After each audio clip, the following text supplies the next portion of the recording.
All righty, I'd like to call the meeting to order and ask if there's a disclosure of interest.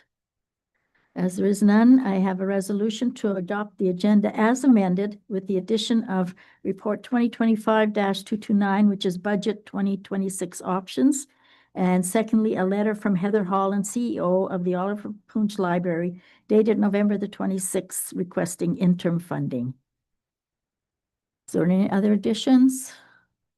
All in favor? Opposed? Carried. The first item we have here is, it has been added as Report 2025, the one that we received yesterday, in regards to some options with the budget that the staff have looked at. Okay, so I will pass it to, did you want to talk about it? Sure, I'll just briefly discuss this report here, 2025.229. So we had the 147.4% increase. We all know that's not possible. So we went on to, in this report, what possibilities do we have? So there's on the back page, you'll see the calculations. In the left column there, that's draft one. That's where we left off, on Monday, with the 147.4 sitting at the bottom, right? So in this scenario, in this exercise here, it was done quickly and looking at the big pieces about what can we do to get ourselves to a levy that is sensible. The first option there is we're not doing anything like reserve draws or additional reserve draws or debt. Well, we're going to look at the big projects and see if we can just take out to get to a rate. And you'll see there that there's a massacre of our capital expenditure program. The Hearthstone Bridge, of course, the pre-engineering job, the NOHFC arena expansion, the fire door and other things going on at the arena. Pumper 11, the one for Kakabeka. Pumper 31, I should say, that's the one for Intola. Yeah. Yeah, and then the other one is the replacement of a rescue, the landfill entrances, the treatment, the backhoe we were looking at was on the thing last year in our budget. Doing the Twin City, village paving in Roslyn, our surface treatment program, all kinds of programs taken out. And then you get a rate at the bottom that looks is very modest, eh? So the second one is, okay, let's restore some of those capital projects, and actually they're all restored except for that Hearthstone Bridge and the working at the arena. And you'll see below there that to get this to work, we got to put 4.7 million out of our reserves. And that's a big number, but I just wanted to take your attention to the second page of this report, where you'll see we left off draft one with approximately 5.4 million, 5376818, our reserve draws in draft one. And then there's some adjustments to try to determine what kind of reserve funds do we have available to work with right at the moment. So we have a deficit of 433,000 in our audited statements, 2024. We're going to clean that up. So we got to take that out. The landfill closure reserve, we're not using that for, so we got to take that. We got to take out the parkland reserve, although there's some of those things could be applied, but I just took it out for the purposes of getting this done quickly. The museum reserve fund, you take those away. And next item is something that we talked about briefly. We're going to get the Infrastructure Ontario loans, but we've sent the papers in, etc. That would mean we get approximately 3 million restoration of our reserve. So when we sit in the reserves, 6 million. But if you look at option 2 on the last page, taking 4.7 million out of 6 million, that's quite a big bite, right? So then you look at option 3, and there's been The same capital expenditure program as option 2. The difference is in how you fund it. There's a $2.5 million reserve draw and additional new debt of $2.5 million. And you'll see though, in the expenditure at the top, there's a payment of $300,603. Now, we're not going to be paying that in 2026 if we draw that money, but the idea is put it in there because you kind of know where you're going to sit once you do have to start paying. And this scenario, you get to 3.5% total increase. So I'm not purporting to say do any of these things. It's just to kind of demonstrate to council, you can take a lot of stuff out, but there's consequences to take a lot of stuff out. Well, the Twin City Crossroad job, we just say, hey, let's not do it. Well, it's come back next year because you could let the road go for a while, but that's not exactly what we want to do. Our fire trucks, we could say, well, let's just skip the fire trucks. Well, if we don't have the fire trucks that are up to date, there's, the risk of them not getting to the scene. So that's the drawbacks to some of these things just not doing the job. But then if you put you want to do all these things, then using your reserves is great, but everybody knows reserves are just taxes that you didn't spend from before. So, you only go so long. And debt, it's the same thing. Debt is ultimately paid by taxes, and you can only go into debt so far. If you're taking a lot of debt out, that means your lifestyle's not sustainable. You're gonna have to do something. It's something you can do to deal with blips, your reserve draws and your debt, but it's not something you can live on. So that's the report. So there's not really, I don't have any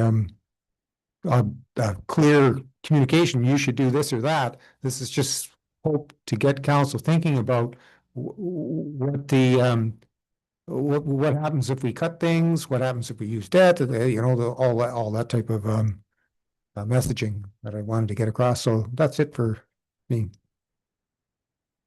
Okay, so did you want to go through each category again? And we've got this in the back of our minds in our hip pockets here, and we can use that too. Just quickly go through them all. Okay, so go to administration on page 9 to 11.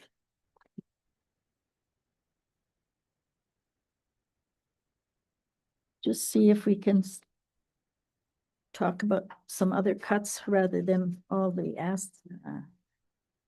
capital.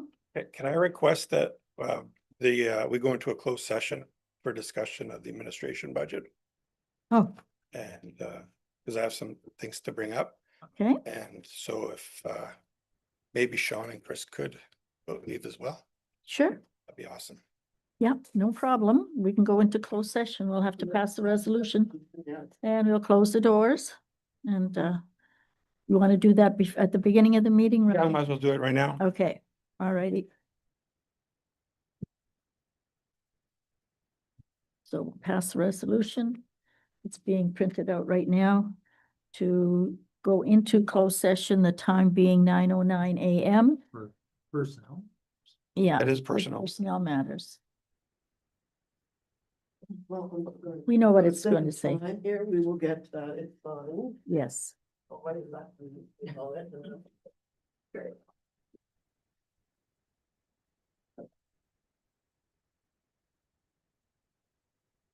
Basically read the question. Yeah. I have to say, the resolution has been moved and seconded to go into closed session, the time being 9:10 a.m. or 9:09, whatever has been put down there. Okay, perfect.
Yeah, like I said, I just wanted to, didn't want that question in.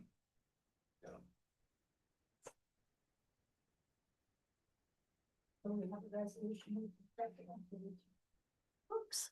Now we have a motion moved and seconded to return to our regular meeting at 9:23 a.m. All in favor? Opposed? Carried. So now we can go and get Sean and Chris back. And the public, they are here already. They're here already.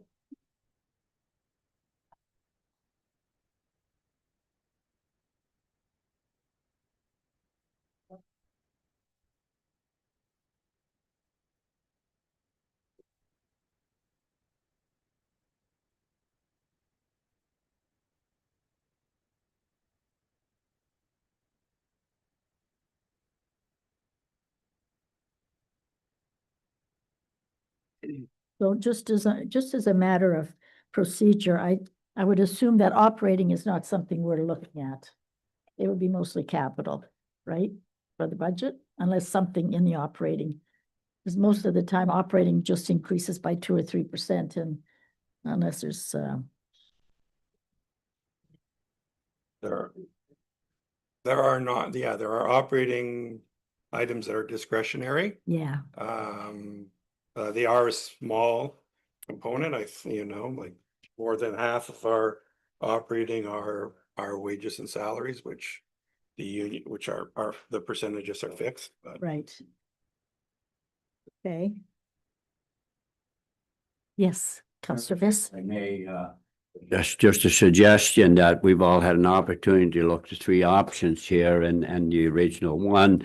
I would like to hear everybody's comments on this predicament we're here. We could save a whole lot of time going from department to department, and maybe there'd be some good suggestion coming out of what people have thought overnight, and then maybe save us a whole lot of time. If that's what, if that you think it works, I think it would save us a lot of time. So what, Is the 3.5 or 2, is this post or after growth or? No. Or Includes growth. includes, so there'll be a 3.5. Yeah, that's correct.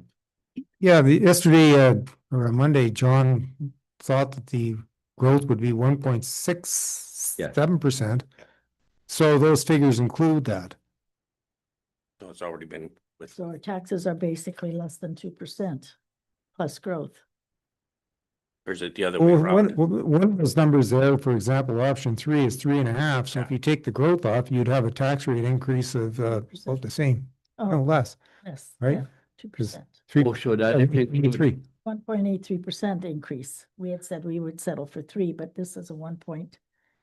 I'm just asking. Yeah, that's. Yeah, those figures there, those tax, it says tax levy, so that would include growth. Yeah. Include Okay. growth. So like the 3.5% increase is really without growth, 2%. If you take a look at If the growth is separated from it. that report, yeah, well, if you take a look at that report. Yeah. Okay, Sorry to ask. there's on page 3, take a look at that report, okay? Now, what this, you see there's got 2003, 1.39, 3.76. So for this, these scenarios, all we're seeing is the bottom line. Yes. Yeah. It includes the growth. Includes growth. Okay. So that 3.5 includes the growth plus a tax rate adjustment. So the tax rate would be 2% and the growth increase, I'm just rounding it off, would be 1.5%. That's right. That makes the 3.5. Yep. Lower than what we had So assumed. yeah, so the tax rate would actually be less than 3%. Yes, it would be 2. We got that. residential. We got that straight now? Yes, the Because residential rate increase under these scenarios would be less than 2%, That's right. Right. assuming Okay, that. that's all I wanted clarity on that. 1.6. Yes. So we that could, makes a we big could difference. increase that a little bit and still Yeah. not be out. It'd still be within the same as the other years. Yeah. Okay, One that- thing that council could be thinking about is what would be your target? I mean, we need to have some discussion, but would be your target for having overall increase? You see that historical information, It's 2023, the total was 5.15. 24, 6.07, 25, 5.08. So we are thinking that top number right now will be about 1 2/3. So what would be the total at the bottom? So if you- Just think about that, you know, I'm just saying that if you went with. maybe at the end of the day, somebody can. percent increase, with tax rate increase plus the I'm again going 1.5, then we would be at a total of 4.5, Right, tax levy in total. That would include the growth. So your tax increase or your, increase rate would be 3%. Your growth increase is 1.5, so total is 4.5. But we would only be paying 3 because the growth will bring in. Yes. Yeah. That's what we went last year. We went with Right. as close to 3 as possible. And that's the message we have to bring out there because the tax increases, whatever that number is, if it's 2 or 3%, and of The course the revenue extra growth, it's spending money. That's what it is. Okay, as long as we understand that, that's good. Yeah. Question. So that gives you a little bit of room. Well, we can look at these if you wish this way. I had some things that came to my attention. The Hearthstone Bridge, the $100,000, I'm not really in agreement with removing that. I think as the Director of Operations indicated, that 100,000 would be really good at looking to what we have to or could do in the future. Is that what it was again, Chris? Through the chair, the 100,000 was to start an initial design concept with agreement of where we were going in regards to what the final product would look like. then we would Talking to be- agencies and Yeah. stuff like that, and doing some really in-depth, what's actually there, what's actually the problem. Right, okay. So that would give us a very good indication as to which direction we should go in the future, if we have that information. Yes, with regards to that, if ultimately we're not gonna spend any money on the Hearthstone Bridge, why did we do that? Mhm. And the other question I have though in the Public Works Capital is, I thought we're supposed to do the biannual or thereabouts, bridge assessments, and maybe I missed them, or are they in this list? Next year. that's next year. We did them this year. I thought we're supposed to do Hearthstone every year. That's correct, and that's covered off in the engineering fees in Public Works on operating. Okay, But I still think it would be real asset to the next council to have all that information as to what we're just throwing numbers out now and say it's gonna cost $9 million to replace this bridge. What kind of bridge? How do we know it's 9 million? You know, all of these things would come out of this. Through the chair, the last time we did an in-depth dive was 2012. You presented it to the public in 2013 in Norwest Arena, and I think it was the neighborhood of $37,000 was the Yeah. contract that did the deep dive on that bridge. We're So- 12 years beyond that. Right, and this would be contacting all the ministries, finding out what they would need done in order to replace that bridge. Then you would have a real subject to discuss. Now we're just guessing. That's why I don't want to see the 100,000 taken out. I would like to see it stay in. Right. And when you look at the value of the bridge, $100,000 doesn't look like a heck of a lot of money. And, I guess we don't really have, that's just a educated guess, the 100,000. Seems like a strangely round number. Through the chair, our bridge inspections run around $12,000 to do a whole bunch of bridges. This one here, the consultant 2 years ago said that annual inspections were being done. Last year's bill was $4,700 to do an annual to monitor the depreciation or the deprecation of the structure itself. What came to light during that time is we need to bring in a specialized bridge master to go over the height of the thing and down and around to look at the underside of the girders. That's a specialized piece of equipment. This comes out of Southern Ontario. The bridge master, they call it a bridge master. They don't have one that can go over the height of the steel to get to the center span and get out underneath in a basket to do that analysis. Okay. And you can't set scaffolding up in a running river, so that's how they do it. Yeah.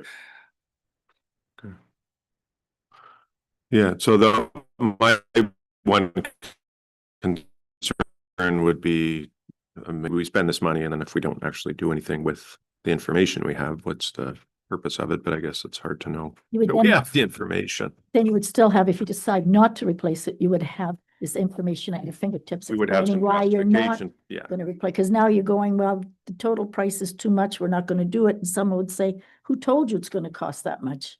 You Sure. don't know. You haven't had the studies Through the done. chair, based on our conversation on Monday, I think I alluded to the fact that it would require some council insight input prior to going out for that procurement. Meeting with government agencies and that is easy, but if you can't tell us what we're gonna do to it, are we gonna keep the existing piers? Are we gonna demolish it? Like, are we gonna try to get across the river? Are we looking at 2 lanes? You know, accessibility, all that stuff. It would need a direction from council as to what the overall approach would be and the timing in Mhm. regards to, these things get on the shelf and they get stale dated and they don't apply anymore. Yeah. So. So, but again, that's just my thought. And if you don't want to see it in there, then you just leave it out. So, We could also direct administration to study potential funding sources that may assist with this and come back at a later time for a report if we can. Because I believe that these kind of community infrastructure, we might be able to find some funding for it. It's doubtful or not. Councillor Peacock? And further to that, if there's a further inspection with regard to the Conservation Authority, if we have to wait for somebody from Huron County to approve something, we don't know what's going to happen with the delays should something happen as far as the conservation situation. Could leave it out and then let the next council decide whether they want to spend 100,000 to look into it further. It's just your thought? Yes. Yeah, and that would be my suggestion, till we get a decision to the point where are we really going to do something with it or not? And so right now, I think we're all up in the air. And so why spend $100,000? Let's just wait and see how serious the next council, because they're going to be dealing with it. And let's see how serious they are about looking at that and see where that goes. So, No problem. okay. Okay. If I could just ask for I guess if we're bouncing around, it's very hard to Yeah. for me to track the changes and stuff. So maybe it was Councilor Peacock's idea of going through each Okay, we page. can start with administration, go Yeah. through each. If we don't have anything to talk about, we'll just skip that and go to the Yeah, next that would one. just make it just much Okay. easier for me. Sorry to That's no problem. Administration starts at, Lucy? yes. a lot of Yeah, trouble. if I may, the reason I'm saying that, to save doing all that, just give you overall view, and I'll quickly give my overview what I thought I'd come up with. When I looked at that, okay, I looked at option 1 and I said, that looks pretty good numbers. We're right where, and we could probably increase it somewhat. Now, following your suggestion and your concern, Mayor Lucy, I looked at losing 2 fire trucks. We have $640,000 sitting from a landfill, income, I guess, if you want to call that, or whatever. If we took that and moved that and bought one of these trucks, because I've come back to what you're saying, that benefits the residents for the next 15 years. Because you'll have that truck for 15 years. And see, that's come back to your point, don't spend it all at one time. So we're not. We're buying something that will do something for the municipality for the next 15 years out of really a luck that we've got. So that's a suggestion. So when I looked at that, we still haven't touched any, because when I looked at number 1 and 2, when you're looking at $4.7 million and $2.5 million pulling out of reserves, I have a real hard time doing that. So you could really take and what number do you want to put? Do you want to put 500,000, 750,000? Then go to staff and say, what is your top priority? We have approximately $900,000. Which ones would you like to remove? Then we come back to, we're back to about that 4% increase in salary. So that's why I was saying, if we go, then at least we know where we're going to go. So that was my suggestion. Okay. And that's why I looked over the whole thing. And so that's kind of where I come up from. Okay. Okay? Well, you were talking fire department and pumpers and the R14 replacement. I had thought about this last night too, and my question to Sean is, how many new trucks or pumper trucks have we bought in the last 2 years? I know there's 2 that were made down here, but is that it? That's all you've? For pumper trucks, there's 2 of them, a pumper rescue and a pumper tanker that are currently being built. We Okay. replaced the tanker truck, 94, and we replaced 2 rescues. Okay, So 5 vehicles in total out of a fleet of 19. so we have 19 and you took 5 out and replaced it with I 2? took 1 truck out. Oh, okay, So the pumper rescue was replacing 2 vehicles, okay, a pumper and rescue 96, which was our bread van. We put those 2 in together to make 1 truck. So we're down to, I guess, 18 in total once that new truck comes in. okay. So, yeah, my question is, we, as a council, decided to keep all 6 stations open this year. I see in my mind that Kekabeka, Roslyn, and, Merle. I'm going Murillo, I'm going blind, dumb here. Murillo, Kekabeka, and Roslyn are our main fire halls. Mhm. We still have the other 3, but these 3 are our main fire halls. I would feel that that's where we want to put the new vehicles. The other stations could have some of the older vehicles that you take out of the new stations. I don't agree with putting a brand new truck in every one of those 6 stations. So that's typically what happens, is Mhm. that the trucks move around. So for example, we buy a brand new truck to replace the Intala truck. I'm just picking on Intala. The brand new truck wouldn't go into Intala. One of the older trucks would get moved up to Intala and the new truck would get put in. So that's basically what happens is they move around. Our issue is that our newest truck, Pumper 91, is approaching 15 years old already. So the bottom line is that we've got a deficit in truck replacements. So we're gonna move the old one up, but the old one's already just about at the end of life. So Yeah, I'm thinking like my mind is just thinking we have to concentrate on the 3 stations. The other stations, like you said, get something that's been moved over because most of your volunteers are at those 3 stations, right? yeah, but our 2 oldest trucks, which are 23 years old now, Pumper Mhm. 11 and Pumper 31, they're at Kekabeka and Intala. Okay, So so how many are we still looking at so that you get the new vehicles at these 3 stations? How many more do we have to buy? 2. These 2 that you're budgeting for now. My concern is not the trucks. I just wanted that clear in my mind. My concern is last year we borrowed 2 million for the 2 trucks. Now, if you're going to borrow 2 million again, you've double borrowed. You haven't even paid the first loan off and you're borrowing again. And That's my and concern. our 2 newest trucks, 21 and 91. Pumper 91 is a 2013 chassis. So it's at 12, 13 years going into this budget. Pumper 21 is a year older than that. So it's at the basically the 15-year point. So there's still like we're in a backlog of vehicles because we haven't purchased them on a regular basis. And a lot of the trucks were purchased used. So we've cut the service life for us out of those trucks. So there is a bubble here. Mhm. I mean, we have to replace trucks. Well, we don't have to. Council can decide not to, but there is a consequence and a risk with that. Okay, Councillor Peacock?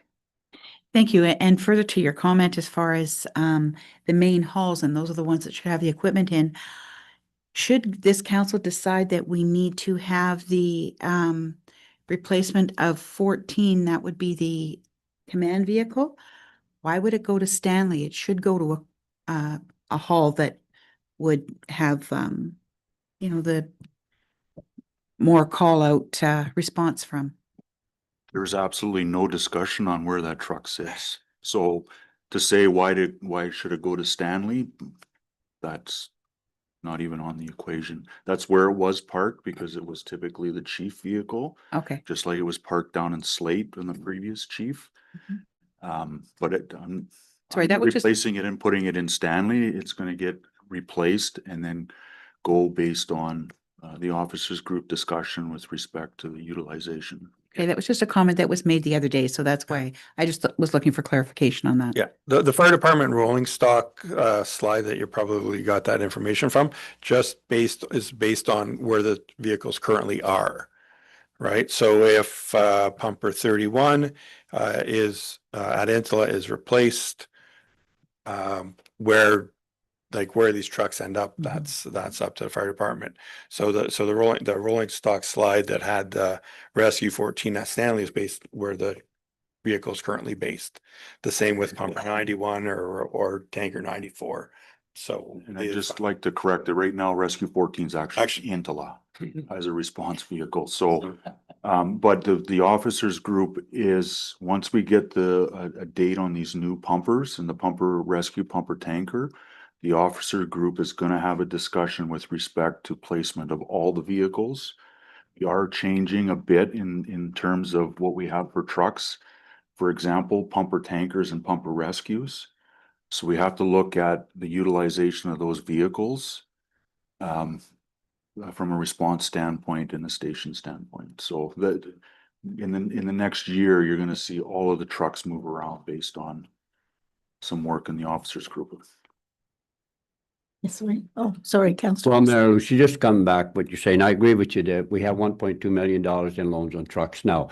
That was my point. Instead of going, we don't want any more loans. We've got this landfill money sitting there. We haven't assigned it to anything at all. Just 640. So we would pay cash for this truck. And so I don't think we want to extend the loan, but that will eliminate, without borrowing anything, would pay for that truck.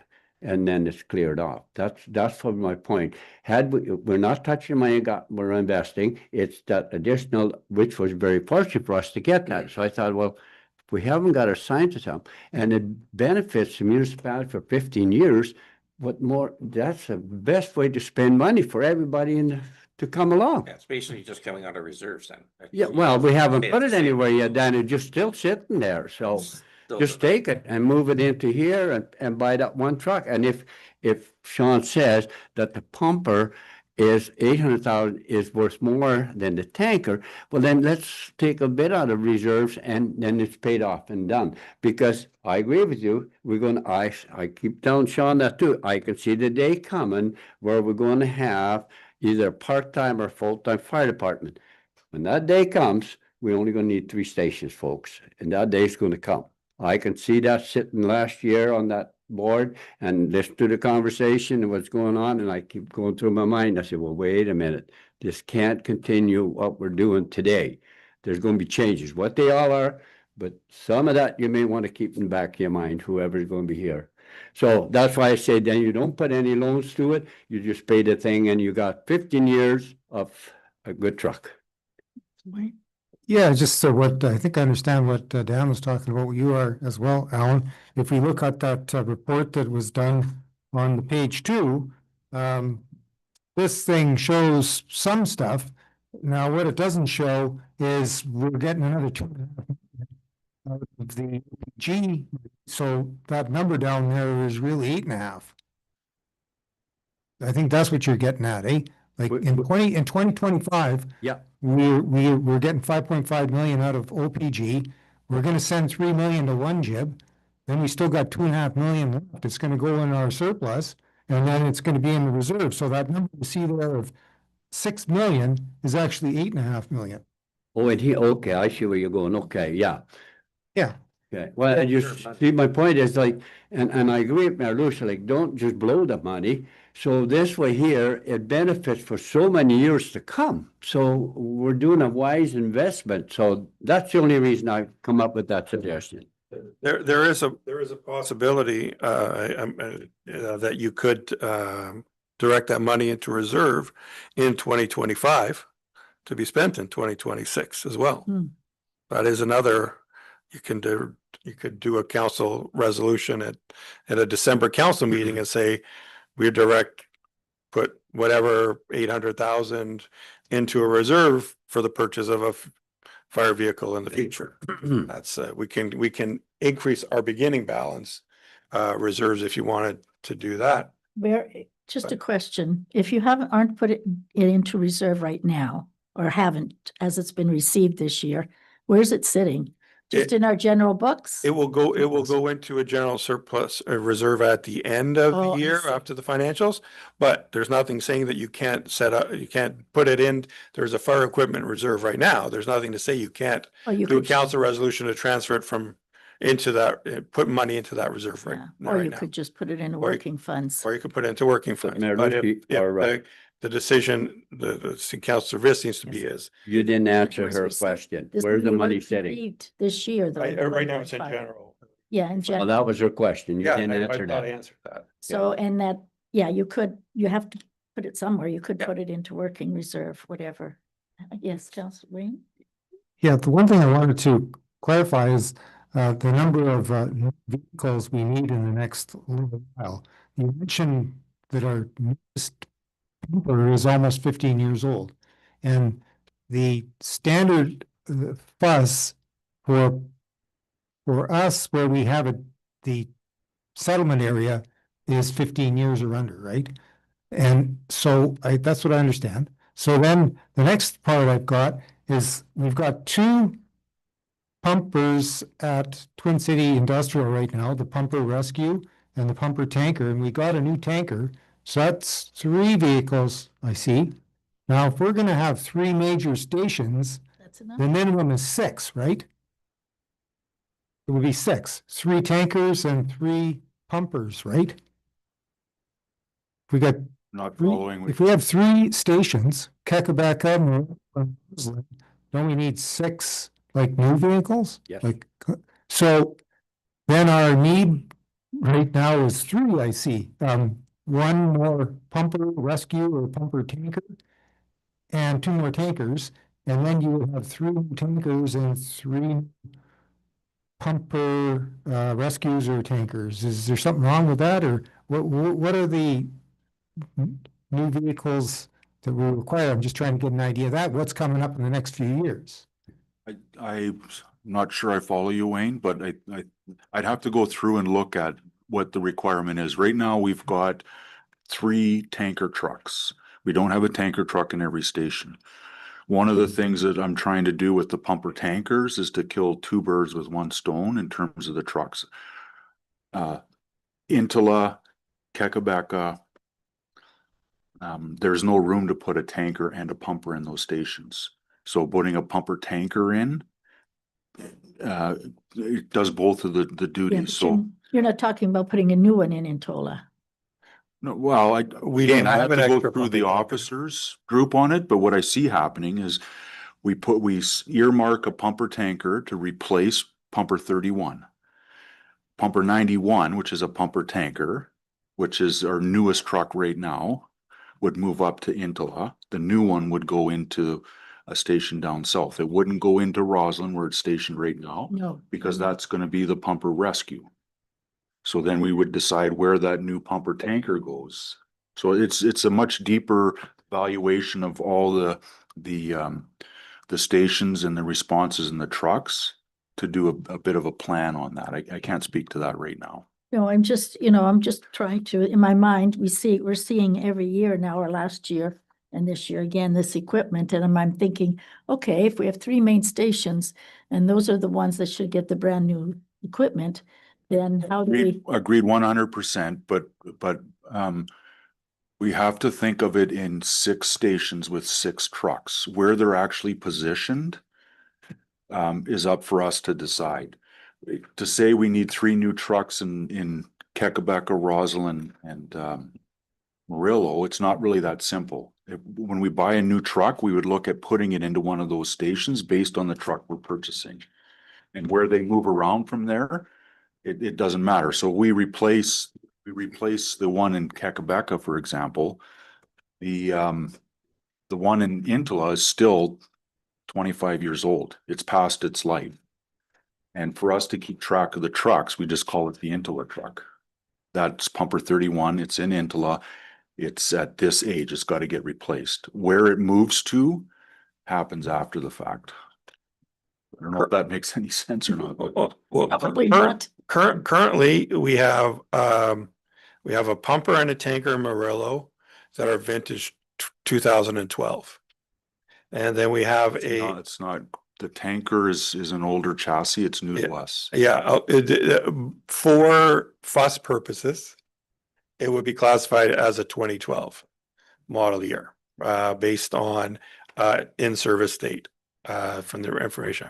I mean, whether I gotta correct that though, John. In-service date is not, we're using that. Pumper 11, if you use in-service date, we've only had that for 12 years. no, in-service date for based on the so it's not the date we put it in service, is based on the model year, and there, it's a more complicated. So it'd be 2000. I mean, it's immaterial, but basically we've got 18 trucks. 2 of them are 2014. Everything else is older than 2014. And we have 2, maybe 1 that's a 2012. I guess have to go back through the math. But anyways, so basically we need to replace whatever schedule we're on over the next decade. We still need to replace a total of 10 trucks to 12 trucks, depending on how they shake out. So you're looking at a truck a year for the next 10 years on a slow schedule is I guess the fire department rolling stock math on that. Yes, Councillor. Thank you. I think that if we look at page 21, the list of vehicles that's included in this budget, the descriptions are not correct. Because I think that, like, it says, for instance, tanker 94, it says a 1996 Western Star tanker, but is that not a new one? It is a new one, but there is a delay in changing things. The truck was just put in service probably right around the time that this was put together. That's why I say it's a little bit more complicated. That what's in here, it's still the same truck number. The data in Microsoft or Munisoft is not getting updated in conjunction with what's actually going in service. So Yeah, so to look at this report, it looks like really old vehicles, but really they're not. it's not. So, I mean, we're getting in the weeds here. Well, not at that price, we're not getting it. Oh, I get that. No, but I mean, basically with the amount of vehicles we have and the way John did his calculation, I'm not really sure if I follow that. But the reality is the amount of vehicles we have in perpetuity, we basically have to buy a new truck every year. Yes. Like that's what it works out to. We just got to buy a new truck every year once we get a little bit caught up. And that's where we're at right now. So we're not going to be buying multiple trucks every year in the future.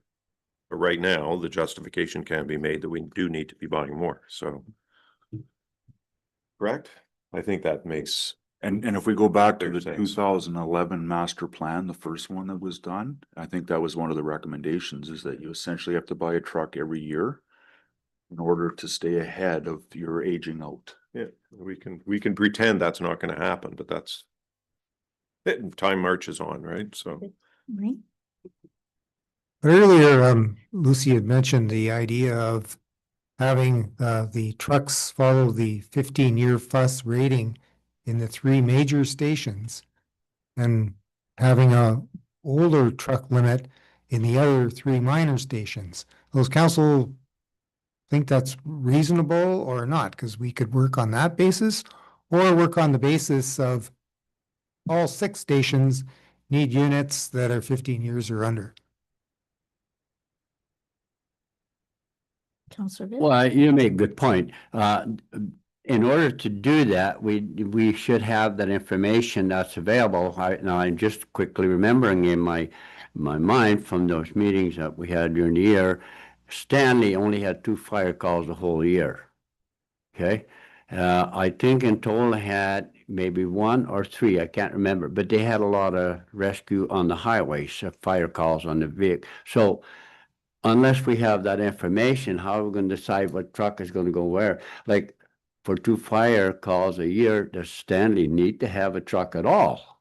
You see, we need to have that kind of detail. If we're gonna follow your direction, I hear you, it's probably good sense, but then I think we need to have way more information, Wayne.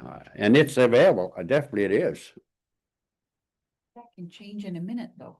Again, sure. So, there's a lot, so I think then we're going down the path again of whether the station needs to be there or not, which Yeah, was the that's right. master plan recommendation, and council decided to keep all 6 stations. So in terms of the age of the trucks and whether we buy a truck this year to replace, I really don't think that's a discussion point at the budget, because there's too much work that has to get done to go in to say, okay, we can use the older trucks in the outlying stations. We'd have to do an analysis of that, and our older trucks are pushing the 25-year mark. So, you know, we might be able to defer it by a year, but if we budget and approve a truck today, we're not gonna see that truck for at least a year. So it's like, there's kind of 2 different problems that we're looking at here. And I don't think we can answer one without doing the work on the other. And so possibly these 2 would be ordered. You maybe will only have one this year of the 2 or none of the 2. Well, depending on if this is approved, we can't do any work until January when the budget's actually approved. That whole process of procurement and all that, probably gonna put us to July. If there's talk of a lame duck, I don't know that we can make a decision until the next council's in. And then we've got the build time in there on top of that. If you remember the master plan review, it talked about truck replacements, and you gotta start procuring the truck almost 5 years before the actual retirement date of that truck to go through the entire process and get the truck delivered. Wouldn't it be better then to take that 800,000 and 600,000 and put it in reserve so that when the trucks are ready, you'd be able to pay for them? Because the money would be in reserve for fire department? That we could, but I would need to know in January that yes, we're gonna replace the truck so I can start the No. process But again. even now, the agreement would be, yes, you're gonna replace them, but we're taking taxpayers' dollars out now, and you're not really paying for them till 2027. Yeah, and that's, So if you put it in fire department reserve, it's there for you whenever the truck arrives at the back door, you could take the money out because council's decided you can order those. and two and trucks. that's a I'm that's just a thinking. John thing. To me, it's, yes, we're replacing the truck and I'll get worked on it. How it actually, the money works on it, that's. No, I'm just Yep. thinking out loud. It probably doesn't matter. Makes no difference. Counselor Bitts? Well, coming to the age of those trucks, I've questioned that 100 times, but I understand where you come from. Like, unless the frame or this part of the body is rusted right out, you probably need to look at replacement. 25 or 15, 20-year-old truck, just sitting in a garage year after year after year, it's not a big deal. We have a 70-something international tractor that runs every day on the grinder mixer. So how old is that? Add it up. 50-some years old, and it runs every day. Is it pretty? No. The paint ain't good, and some of the things get scratched up, no doubt. But the point is it runs, and it does exactly what we need it to do. Now, unless the pump or something, or you can't get parts, that's a different story. But as long as the pump and everything's working, what does the year matter? It sits in there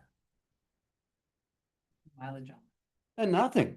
It So- just sit there. So I'll address a couple of those comments, because you're absolutely right. And a vehicle that runs at a constant speed it's much easier on the engine. Our issue is, one, the trucks sit in the stations, agreed 100%. But when they're asked to perform, they perform at 150%. They've got no mileage on the trucks. But I could run the pumper out of Roslyn 2 kilometers down the road, pump on a fire for 15 hours at 150%, and then drive it home for 2 kilometers. It's only got 4 kilometers on it, but it's worked very hard. The other issue, and where my concern comes in with the older trucks, is the failure rate. The reason FUS puts in replacement based on age is because as the trucks get older, they start to fail. And I'm putting information now together for our pumpers. Pumper 11, for example, it was out of service, I'm gonna speak off the top of my head, 5 times this year because of mechanical failures. The air compressor went on it, the high pressure oil pump went on it, an airbag went on it, which doesn't seem like a big deal, but the truck could not be driven. It had to be towed in to get fixed. Pumper 91, our newest pumper, right now is in the station. Beautiful truck. The onboard air compressor got fried because the charger failed. Right now, we're waiting for the air compressor to come in. That truck gets started. We have to wait for the air to charge up before it can roll. That's a delay in response.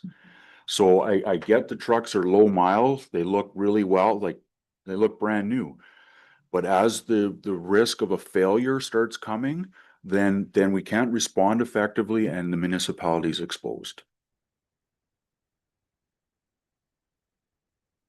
Okay, like, I've just asked. So, I mean, you know, if we need to have them, we need to have them. It's just my thought last night was how many do we really have to have? And how many have we bought? Because I'm a little confused because we ordered them 2 years ago and they're just showing up now. That's why if you put the money in reserve, it'll be there for whenever the truck. You know, if you have it in the budget this year, then you take it and just say not spent and you put it in next year's budget, right? In reserve. I'm sorry, you put it in reserve at the end of the year. Yeah, so if we allocate the money in this year's budget and it's not spent, it would go into reserve, but in theory, it would go into just the working reserve, right, at the end? Versus like your, I would which is earmark it for the fire earmarking it, department. and then instructing the fire chief to go out and procure that vehicle at his earliest convenience. That's right. But put And it in the, from if you then put it in the fire department reserve, then we know that money is for the trucks, And not for anything else. Then if we have it in the, and if the vehicle does show up in 2028 or 2027, when we budget those years, we can pull it from the reserves. Or like I said, we can even put money in the reserve this year for And it. it really, the asset management plan or what has started it is really with, when we did the fire master plan or the very first one, which was a long time ago. It was the idea we were supposed to put so much money every year away for each department so that when we had to buy a fire truck or a plow truck or whatever, the money would be there. And we haven't been doing that. Yeah, the contributions were much lower than, and Lower. we have drawn pretty much, it's not on Wayne's list, but the fire reserve's been empty Yeah. pretty hard. 2,000 now. So. And it's not only fire trucks to build on that. Our SCBA was Right. $300,000. They've got a life on them. We should be putting some money away every year, even though they're brand new, because we know in 20 years they're gonna have to get replaced. So it's, that theory is, it should be done for all of the big capital, and which is what asset management is really all about. Okay. So then that was fine. That's the questions I had just on the fire department. If that's still what you're going to put through and use some of the OPG money to pay for the, at least one of the trucks or whatever, then that would be less levy. Well, we really have to come up with with a solution that we can put forward. Right? Bad discussion, but there's not direction, I guess is. Well, the direction, oh, go ahead, Wayne. I think the direction is, you and I and Sean need to come up with a proposal. I Okay. think that's what All we right. need to do. We've had a good discussion of the different issues associated with fire truck procurement. Okay, no, I was looking for number. And then I had one more question, and that's in regards to Public Works, and it's probably going to be really easy to answer, but it wasn't determined yesterday. You had 3 single treatment programs, number 1, number 2, number 3, which was number 1 was all single treatment program for 1.2 million almost, and then single treatment on just the gravel roads was the same price. That was option 2, and option 3 was half single treatment program and half single treatment for gravel. What is your recommendation? Through the chair, that's why the 4 options are presented. 3. Three. The Yeah. 4th option is to put 900,000 in reserves to gear up for the 2-year blip that's got coming. Oh, As okay. was explained, none of the roads currently require based on our rating. So all the roads are good at Correct. this time. Correct. So, but you would like to put, My traditional program is the 16 roads. It's traditionally been around 1,900,000 to 1.2 million, depending on what length of roads they are. And we've always had a plan Mhm. before the asset management plan was instituted. I've been here for 10, asset management for 4. We were doing the lowest ranked or the most high priority roads that we felt would be presented at budget time. Asset management, we now do a rating, and our rating threshold is a score of 50. All the roads that presented in option 1 are between 52 and 57, Good. a rating, which is what was explained. Mhm. So option 1 is continuing on with our traditional program, taking the 12 to 14 worst roads that currently exist, even though they don't meet the criteria, as in asset management. Option 2 was a leave the roads that currently are between 52 and 57 and do all the gravel roads. Mhm. Get them done. Option 3 was a combination of both. As was mentioned, we don't want to defer some of the roads that are at 52. Are they going to have a failure and get below the threshold next summer? They're coming back into the budget. So it was 8 of the worst that are between 52 and 57 and 8 of the most trafficked gravel ones was option 3. Okay, Option 4 is do nothing That's right. and But put money nine- in reserves for 2028. 20, in the 900,000 for 2027. Hmm. Okay. I have 0 preference. Oh, okay, because I was gonna say, okay. I'm not in that's- favor of leaving roads at a 52. We've never done that, but it's part of my education in regards to the rating says we don't have to do it. We're not going to do it. No, that's right. But on the other hand, then I would like 3 almost, because you're doing half and half. The worst single hard surface roads and then some new gravel roads. But this is something we never made a decision on Monday. Either that or put $900,000 in reserve for when you do have to do a road. What does council think? But as you say, those, the ones that are on borderline of, like, you let them deteriorate anymore, then how much more is it gonna cost you? Eh? Yeah, through the chair. So there's 2 triggers in asset management. Wow. One is you input your data and you bring them up to a 90 when they're redone. So the roads that were done this year is overlays, they move up to a 90. Based on the sub-base prep that we've done over the years, we anticipate we'll get 7 to 8 to 12 years to, depending on how much volume on the road itself. Mhm. We expect the lifespan to depreciate at 3 or 4 points per year. So the ones that are at 52 now that we drove over could potentially be a 49 in the spring. Yeah. Is what we're saying. Yeah. They may be a 52. They don't meet the threshold. So operationally, there's a concern that our maintenance is going to go up to maintain that 52. It could be on the operating side, could be very expensive to maintain them for a year. Our failure rating is 40. At 40, we can't do a rehabilitation. So what we're saying in the plan is if they deteriorate at 3 points per year, we got about 3.5, 4 years left over where they won't fail and cost double. Yeah. So that's the Mhm. kind of the Yeah. meandering through the roads that we do. So, okay, then my thought is still number 3, because next spring you could review those roads and find whatever 8 you had said or whatever, that really should be surface treated next year, single service treatment. And then some gravel roads. Yeah, so the blip that's happening 2 years out is that everything we did in 2016 as far as our expansion, when council gave 500,000 extra a year, and we went and did 73% gravel roads are up to 91 in those years. Age-based replacement, and the ratings are showing that our trend is our plan is fairly accurate. We are seeing that 3 point per year depreciation. That big program we did in 16 and 17's all coming to fruition in 11 to 12 years. They need to be overlaid. Mhm. So it was a program that was great for the traveling public, great from a maintenance perspective. We have to maintain those assets. Councilor Peacock?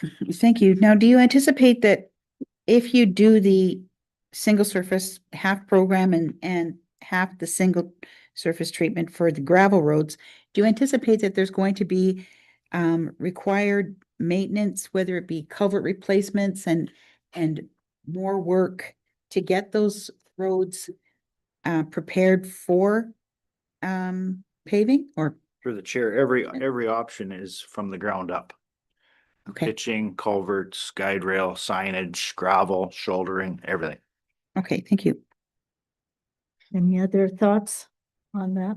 Because like I said, Monday, we never made a decision for Public Works in regards to that. Maybe we can come back to this when we get through the tabs and we get to capital, public recap, because there's a lot of other things that go, like a lot of moving parts in here. You Okay? push on one, you pull on another type So we'll go thing, back to so, administration. yeah. So there's nothing in administration that has to come. Well, Well, have I'm a asking discussion you. with administration here. I'm Okay, asking all right. So, can we put my screen up, Judy, or? Plug into the thing that- Yeah, I'm on TV display, yeah. Right? And then- Or plugged in? Push you on the spot and get- Yeah, no, I think it'd just be a little bit easier. Oh, I can talk to them No, that's fine. and we don't have to do it because they can follow along in the books and write the changes down themselves. Wow. Wow. Oh, hold on, what's going on? No, that's perfect. That's exactly what it No, is. I don't see it. Okay. Okay. Okay, so basically kind of the changes are mostly they're highlighted in purple here. So for the first part, I put the Bell lease agreement in because it does carry forward. I added 5,000 for their recreational insurance coverage. We may come in a little bit lower than that because most of the hockey guys look like they're getting their own insurance, but some of the stragglers don't. But anyways, it won't make a material difference at the end. I have kept the NOHFC intern in. Now we can have discussion. That is one of the discretionary items in administration. So do we want to have discussion about keeping it in the next draft or removing it now? I guess is the so we put in 60,000 for the cost, figuring it will cost us about NOHSC will fund 35 of it, but we have to pay above minimum wage to get a person to do the work. So the net cost to us at the end of the day will be about 25. As Wayne said, there's no shortage of stuff piled in around here that needs work. And the museum has also asked if we would share this person during the summer, that they can use that person as part of their archival work. So it seems cost effective, but I think you should have one because every year the pile gets higher and higher and then it becomes even worse. And your records are important, especially for planning. Mhm. You know, records are important to be in the right place. And this one you actually get money for it. It's not like Right, some of the other ones. some of the other ones, yes. Yeah, NOHSC will. Yeah. So, yes, Wayne? One question I have about it, I know I thought it's a good idea, but we're having an election in 2026. So supervision of this person would fall on Judy, and I'm wondering how that will work out if you're tied up with election work and also trying to have an intern oriented and properly supervised and coached, et cetera. The expertise of that person, I'm expecting that once they have their initial training and whatnot, where we're headed, they should be able to work individually on their own, independently. To some degree with some reporting. Depends when they're hired too. Yes, we did.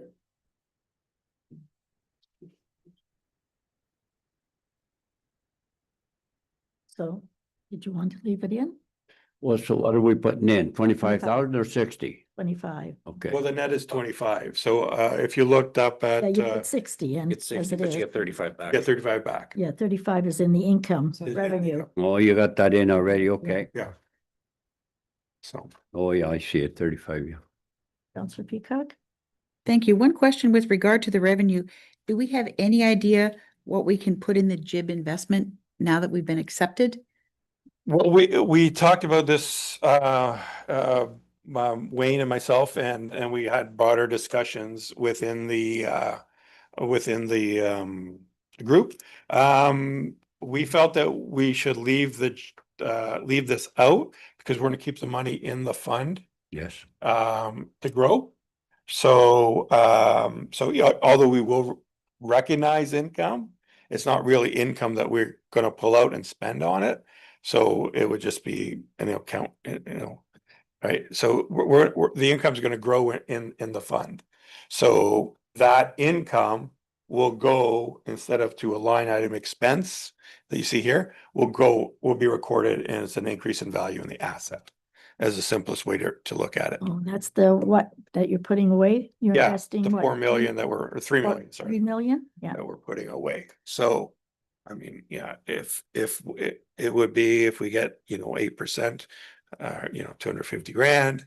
But like I said, we're just gonna let that grow in the asset, so we didn't put it in here. Okay. 7% last year. 7% last year.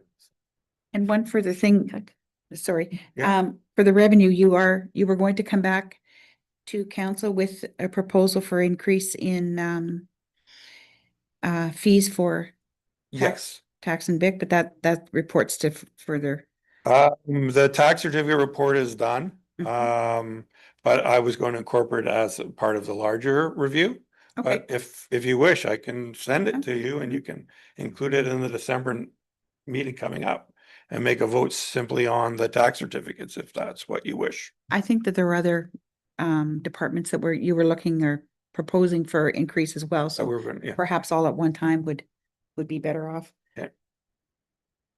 Okay. Anything else in administration? So yeah, so if we scroll down into the capital part of it. Mhm. Okay, so we have, I've added 250,000 transfer from reserve to cover the 250,000 contribution to Crossroads Development. Now, this is an open question as to whether or not so you have an option here, which is, since this is an unknown, we don't actually have a formal contract or commitment to make any type of a contribution to it. We don't know the timeline or any of that. So you have the choice of, I guess, which we could fund it straight from tax revenues, which I don't necessarily think would be or from the levy, which I don't necessarily think would be the best idea. Or we can take money out of the current reserves, what I'm showing here. So I've added a $250,000 from reserves to cover that. Or you can simply make the decision to, if it comes forward in 2026, then we will take the money out of reserves. Which is, a way to go, which might actually be the way I might, suggest going, but it's again, it's up to you. So right now, in the original draft, it wasn't reserve funded, it was levy funded. I'm suggesting that if we do want to include it, we at least fund it in the reserves, or like I said, we can simply not include it, and then if it comes forward in 2026, then we request to withdraw it from reserves. As long as we remember that we made that decision now and don't argue about it 6 months down the road. Yeah, I agree. Yeah, I guess that's 6 of one, half a dozen. I can't comment on what you guys will remember and won't remember. Oh, that's true. Councillor Yes, Peacock? Peacock. With regard to that contribution to Crossroads Development, 250,000 there, there's also 250,000 in Public Works. That's for, $500,000 contribution, is it not? no, that's the Public Works one is for Twin City Crossroads. And, this is that's the development behind here. regarding? And I guess, But are we premature in that? that's not, not for me. I've seen any documentation on a contractor agreement. So that's all I can say on the situation, so. Yeah, yes. Through the chair, both items were put in due to lame duck. So to Yes. John's point of funding that a reserve, yes, it would come off the levy. But if there's decisions that need to be made and money to be spent after lame duck and it's not in the budget, we can't proceed. No. As far as the timelines, I do know the developer is working backwards from May 1st to break ground, which is not official. And as far as the MTO doing the intersection work at Twin City Crossroads, I believe it's coming. They've deferred it for a year and a half. Mhm. It's been 5 years in the making. If the MTO allows us to skate for free, it doesn't come out of reserve. That's right. But if we have to enter an agreement when it goes for tender in August of 2026, and we don't have the money to put a contribution in if it's asked of us, we can't sign a contract. Okay, So, yeah, so. And then, so there's that, and then there's the other, whatever, dozen items here that right now are funded out of the levy. So, yeah, but Again, these are we all, could- none of these are frivolous. no, I'm not saying they're frivolous at all. I'm not suggesting we cut or change anything. I'm just saying, again, we could, like we did last year, these items, you can see it a little bit. So the color coding actually matched which reserve that we decided we were going to use them from. So again, so basically all of the admin capital items last year were funded from reserves. And again, that's something we could consider this year. So right now I put the 250 for that from reserves, but the other items, again, your decision on reserves is council's. Okay, Wayne? I just had a question about the generator install. Actually was talking with Donna about it. That's a type of system where it starts automatically when the power goes out? And further to Wayne's point, because this building runs on two separate feeds, oftentimes half the power will go out in the building and the other half will stay. Will there be an issue with regard to the generator that's moving proposal from the Roslyn Village water treatment plant? Through the chair, we deleted one of the meters. We are a single feed to two panels inside now. We Oh, have one okay. single line and the transfer switch was installed ahead of that meter. So Okay. yes, the generator will run it. Thank you. And on that though, just as all of the computers do have power backup for a limited Just the time. lights and the. Yeah, lights the and pump and that stuff Mhm. would be affected, but the server and Mm-hmm. everyone's individual towers do have backup. Although I have to say, I did come in on the day of the power outage only to be greatly disappointed in the fact that my computer only lasted minutes, not enough to actually even do anything. So It is kind of, if I may, a critical, because our Who's Responding app goes through the server, and I believe it's only 30 minutes for the server, and then it goes down, Mm. and we lose our paging app. And I tried to have backups, but the server has to be on to run, so it is kind of a critical. Okay, good. Yes, Councillor Peacock? I have a couple of other questions with regard to the capital expenditures. What is the reason for water in the blue building? Through the chair, it's directly related to having a heated area where we can do some water treatment and then feed it back to this office as requested by admin, as requested by council to clean up some of the water issues here. I believe that was a discussion we had this past summer. Mhm. Phase one was to bring the heat into that building, which we've accomplished. Phase two, in order to deal with the water issues, there was a supply return line installed this year by Public Works to go from the building back to this building. We have two wells on site. One is currently being used to feed the office.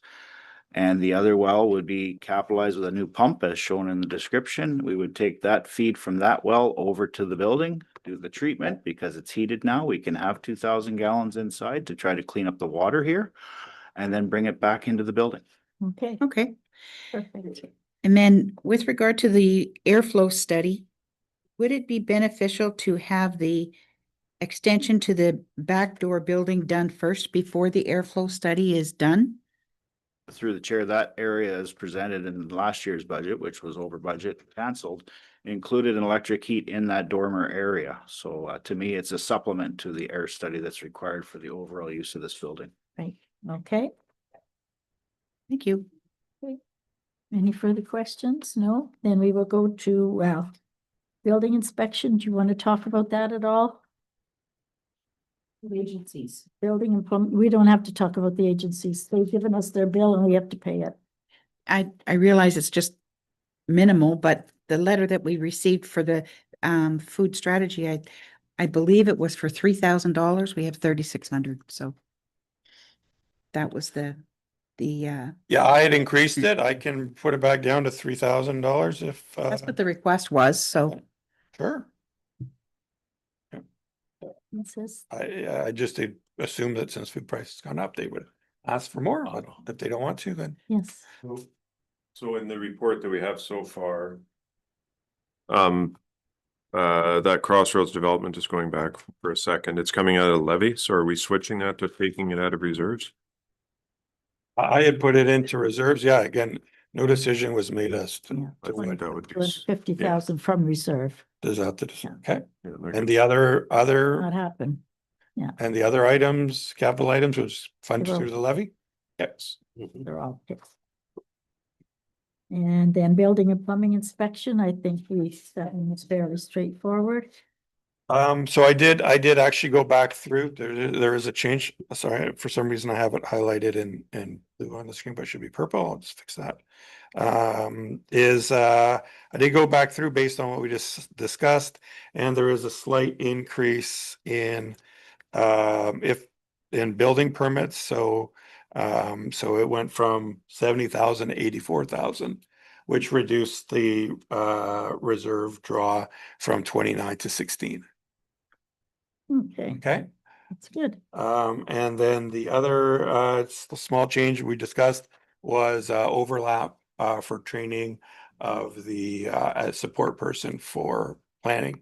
And so they went from 50, that cost went up by about $1,000.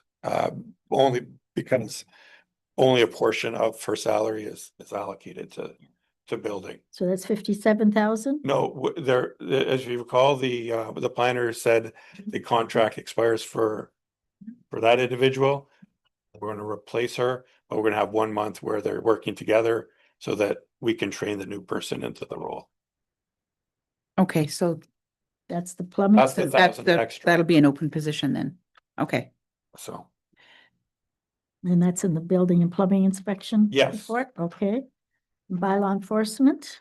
Don't believe there was, and no, I noted no No. suggested changes or improvements, and I. Well, we have increased the salaries with the thought that that may change in the length of days Yeah. worked, but that's just, But then that's already reflected in the amount, so. okay, Stanley Hill Cemetery? So Stanley Hill Cemetery, the only, I don't even want to call it contentious, but the only item really is the request for, sorry, excuse me, roads reserve, as well as Columbarium Reserve contributions. We didn't make a decision, but I didn't hear anybody say that's a terrible idea either, so. Councillor Peacock? Okay, Councilor Cockton says it's a terrible idea. no, that's fine. I was just looking back and the supervisor salary, which is just basically a transfer. Yep. $2,750. Looking back in previous budgets, that hasn't changed since 2022, and yet wages have increased. Should we consider increasing that, or is that sufficient to cover the salaries that for the supervisor Doesn't services? matter, because it's. We can, Numbers. the yeah, same. we can increase it, if you wish, I don't. I mean, it would be whatever, say 10% more, or maybe 15% more, but it's just, And it's it's a shell moving game. from one account to Yeah, another. it doesn't make any difference. Okay. It doesn't change the levy at all, I believe. Okay. I mean, if we don't track the individual hours. Okay. Nonetheless, I think it's important to have a proper cost to going across from one department to another, so we should be looking at that more frequently than once every 10 years. When I first started looking at it, it was crazy. So we had to make a change to get better numbers in there, and we don't want to see $12,000 here 3 years from now. No, Mhm. okay. Ready? And then their expenditures for the capital for the Stanley Hill Cemetery was the Columbarium Reserve and the Road Improvement Reserve. Mhm. Those were expenditures. Coming That out of did it working for- funds reserve. Transfer Capital. from reserve. Capital expenditures, okay. And council, So, sorry. There's minimal changes in council. changed the mileage to 7,000. Mileage went up by sorry, think I increased it by 7,000, I think. Oh, Gonna so make it's it 11,000? 7,000. Yeah. No, No. I'm just gonna. Yeah, correct that's what I myself. thought. Correct my math there, Yeah. yeah. Out So. of 7. mhm. And anything else? That's okay? No capital, economic development? The only comment was on the calendar, sales. Mhm. I believe Carrie felt that, we're pretty close to the target this year. Yeah. And, so we'll probably be pretty close moving forward. They are a popular item, so I would not suggest discontinuing them. No, I Not think in an we should election stop. year anyways. No, I don't think we should stop. And we have a box, I think, to take, so Alan has to take it on Saturday.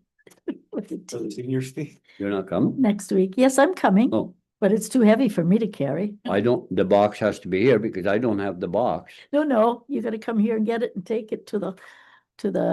Oh, that's why the increase in mileage. I see, okay. Depends. Can I ask, how many calendars do we get? That's We a don't. good question. I don't Was know. it still 3,000? Still 3? 2, 3. Yeah, it should be increased to 3,500, I think, because we run out way too early. But our own, that's something you'd want to discuss when it's Well, time. we only have 2,400 households or 2,500 households, so. Everyone Looks like takes them. somebody are taking. No, everybody takes them and the seniors love them because they're in homes. Some of them are not even living out in the rural area anymore, but they just love the calendar. Honestly, I don't think Alan Viss and I should walk through that door at the T and not have calendars one year because we would really be in trouble. The only thing, if I may add to that, because we have so many households, the advertisers on it would love to see them all over because Sure. they are companies in our municipality, and if we can get them somewhere else, oh, they have that available. So that's why they advertise in there, John, so that they get exposure, so. And again, I don't see any problem with having at least twice a year, having something from the fire department, like check your smoke alarm or something like that, so that people open it Yeah. to that month and they go, oh yeah, maybe I should check my That's right. smoke alarm. So I think that's a good thing. Okay, the next one is fire and emergency services, and I think we've kind of beat the, I think we beat that to Equipment. death. Okay, we will. Good job, yes, question. okay? What did you want changed there? Oh, Councillor Peacock, yeah. I have a question with regard to operating. Yeah. For the VFIS coverage that the fire department has for our members, is that list updated with the company that we have? And I know we've done a recruitment drive, so are the new ones added? Is it an annual thing and do our members actually know what that covers, or do they know that they have insurance? Perhaps that's a question for the chief, I'm not sure. Yes, every year with the renewal on it, which happens right around now. The numbers are updated. I give them a list. It is covered off on the new recruit onboarding session. They do get a copy of the policy. So yes, and new members, it's a number based on the year. So new people coming on and people leaving, we don't send updates. They understand it. They call me and say, is Billy Bob a member? And I say yes, and they're covered. Anything else? John, anything else? No, I've made no change. I mean, I made some highlights, but we have to make, I guess it's part of the decision that Wayne, Sean and I have to sit down and discuss based on your direction around trucks and stuff. Around the trucks, Come back with something for December 9th. okay? So I got some notes on that. And then, like I said, these individual small line item things, I'm not sure if there's any flavor to discuss those or not, or yes or no. So. Okay, Lucy? yes. I Councillor just have a question with regard to the cost that is associated to that Generac. Is it $63,000 for a Generac at KB Station? Is that a bit? high for an estimate or? Through the chair, currently there is a plug-in like that that goes out the wall through a generator. In order to be an automatic transfer switch, we need $12,700 for an automatic transfer switch. We need another $2,500 to tie into the gas because the Generac will be gas powered. The unit that's required there is in the neighborhood of 47,000 to 51, depending on when we buy it. Okay. Thank you. Alrighty, anything else? Anyone else have? Okay, sorry. General recreation, was there anything that, anybody saw? Capital was, an equipment building, and, if there was a grant for the MMA pavilion, I am thinking if the grant doesn't come through, it's not going to happen. And then the Morello rink, again, that's the NOHFC. It's left over. Pardon? That's carryover from previous funding. Okay, so that is happening. Yeah. Okay, good. Okay. So really, there's no changes there unless somebody has something? No? Councilor Peacock? Thank you, John. You were going to check to see if some of the expenses that were in 2025 for the Murillo, Roslin and Total Rink, if they were something that qualified under NOHFC. Yeah, I have not had a chance to do Okay. that in the last.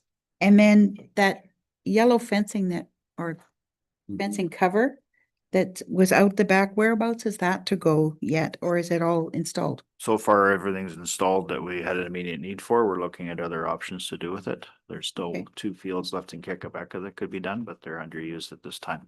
Okay. Any word on the rinks as far as volunteers? Have you had any luck with that for next year? I'd have to check. Okay. That's this year already. Well, yeah. Yes, it's gonna be cold tonight. Well, there we go. Anything else? Then we would go to the landfill. Bless you, is right. Okay, so now we go to the Sorry, landfill, yeah. landfill. We have a revenue from the reserves of $75,000. And that goes down to the, yes. I just wanted to comment about the landfill budget. We've got transfer reserves from 75,000, but we sent all of our land reserve money to one jib. So that's gonna have to come out of working fund reserves. Did you send it all? That's what's gonna happen. We told them we're gonna send the whole kit and caboodle there. So this is gonna have to come out of working fund reserves. You know, that's just something that we need to adjust here. And the next thing I was wondering about is perhaps we could have a draw from reserves for 100,000, because the pre-engineer addition to your impact, that's again a thing we don't know whether that's going to turn out or not. It may, if we're forthright, get what we want, and going through a landfill is not going to be in the cards. So that would be 175,000 coming from reserves? Yes, okay.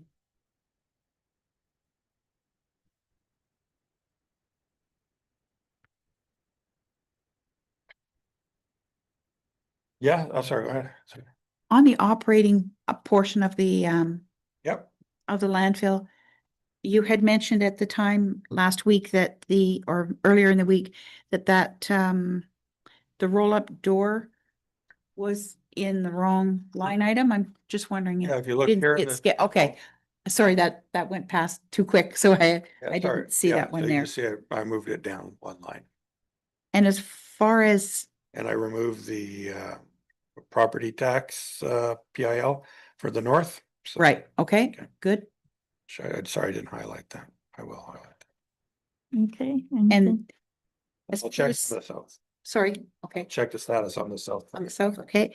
And CMO advertising, like, are we still waiting for GFL to decide what they're going to take and what they aren't? Because again, I hear them saying, you know, I don't believe GFL has a choice. I don't even believe CMO has a choice because it's legislated. There was supposed to have been a meeting yesterday with CMO and the municipalities, a Zoom meeting. But it got delayed until December 7th, I believe it was. So you canceled it at the last minute yesterday. Wayne did reach out to CMO again. Sorry, I'm still in landfill. Did reach out to say, like, you guys promised us like an estimate. And I think they said this week or next week, again. So we don't know what what their cost is gonna end up being. So, so basically, they're probably gonna charge us 8% of what just, what GFL charges them, or we can come up with a different alternative, which I believe the director has included in here. Yeah, we'll see whether they come through with it. I'm not counting on it. So I think what the Director of Operations done here is sensible. He's got $10,000 recycling cost in the operating for these ineligible recyclables, and give him a couple of bins, 15,000. So that's our plan for now, because I don't think that CMO is going to come through with anything. But I may be wrong. And are those bins for the ineligible recyclable, like the industrial and commercial, will they be located at our landfill sites, or are they going to be elsewhere? And if so, who's going to be able to monitor those? Through the chair, they're gonna be, the intent is administration was, or operations was proposing to put them here for 3 days a week, Monday to Thursday, Monday to Wednesday, set time, so they monitor through the back gate. Most of our commercial industrial is down in this area. Agricultural can come here. The thing with agriculture was presented in the report, 90%, 95% of the agricultural has a residential component on their property, so they're gonna do the right thing.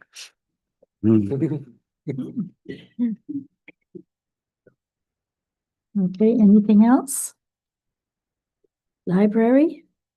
Well, it's their budget and we had no problem with it, we said, so. I was just wondering about the security part of it. Well, for- cameras, we have it written down there, but. Yes.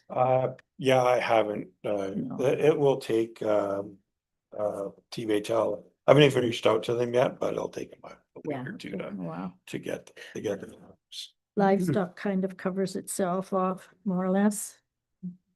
Railroad Hall?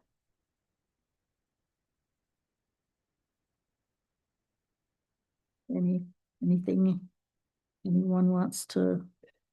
So only the sewage pump and piping, which is carried forward from this past year. So yes, Councillor Peacock. Thank you. With regard to that, electrical, last year or this year's budget was 13,292, and yet in May, we found out that was going to be a lot more than what we had budgeted for. So if my calculations are correct, 75,841 plus tax was going to be required to complete that project. And so where will that funding come from? Through the chair, it was recalculated into our submission with NOHFC under the grant program. Okay. Or CSRRF, whichever one it was. The value of the work that presented in the May report was incorporated into our overall meeting with, I think it was CSRRF, and it is funded through that program. Okay. Oh, okay. And then as far as the sewage pump, and the lift pump and piping, will that be sufficient for, or is that an NOHFC as well? No, through the chair, that is sufficient, and I believe a portion of it was NOHFC. Okay. Museum, we had gone through the budget with the museum. Did anyone see anything that should be changed or relooked at? So the only difference there, as I just highlighted it, is I took 29,100 additional from their reserve to cover the non-grant items. Okay. Mhm. which is what we discussed that, Yep. so. Yeah. Norwest Rec Center.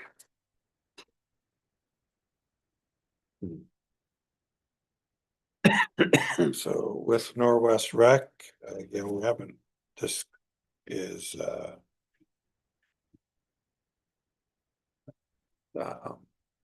remove the NOHFC, project, but you guys can keep it or not keep it or whatever. And I also remove the CIF, as, I don't know if we will be successful or not.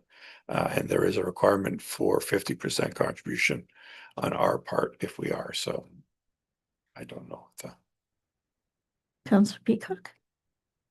With the numbers that we had been working with previously, I know there was mention of should the project go through for the addition to the land, to the Norwest, that land purchase wouldn't be included in the brown columns that you had previously? It's part of the same project, but the funding would not be covered by NOHFC. So I don't feel that the project of this depth is justifiable for the taxpayers of the municipality. I don't understand why we need to have this addition put onto the arena. It's just going to be too costly. And it's not only the addition that goes on, but then it's afterwards, you're going to need more staff, you're going to need this, it's just insurance increase, everything. I'm sorry, but I don't feel it is justifiable to the taxpayers. given uncertainty around the walleye future tenancy, given that it expires in May, it may be prudent to. Oh, this is part of a grant request, right? So if the grant doesn't come through, this doesn't happen. So what's the levy to the taxpayer? Well, if we, I guess if we put it in and then we fund it through reserves, then there won't be, but we have to make the decision then, are we gonna potentially fund the difference through reserves? Or include it on the levy, right? And the one, so.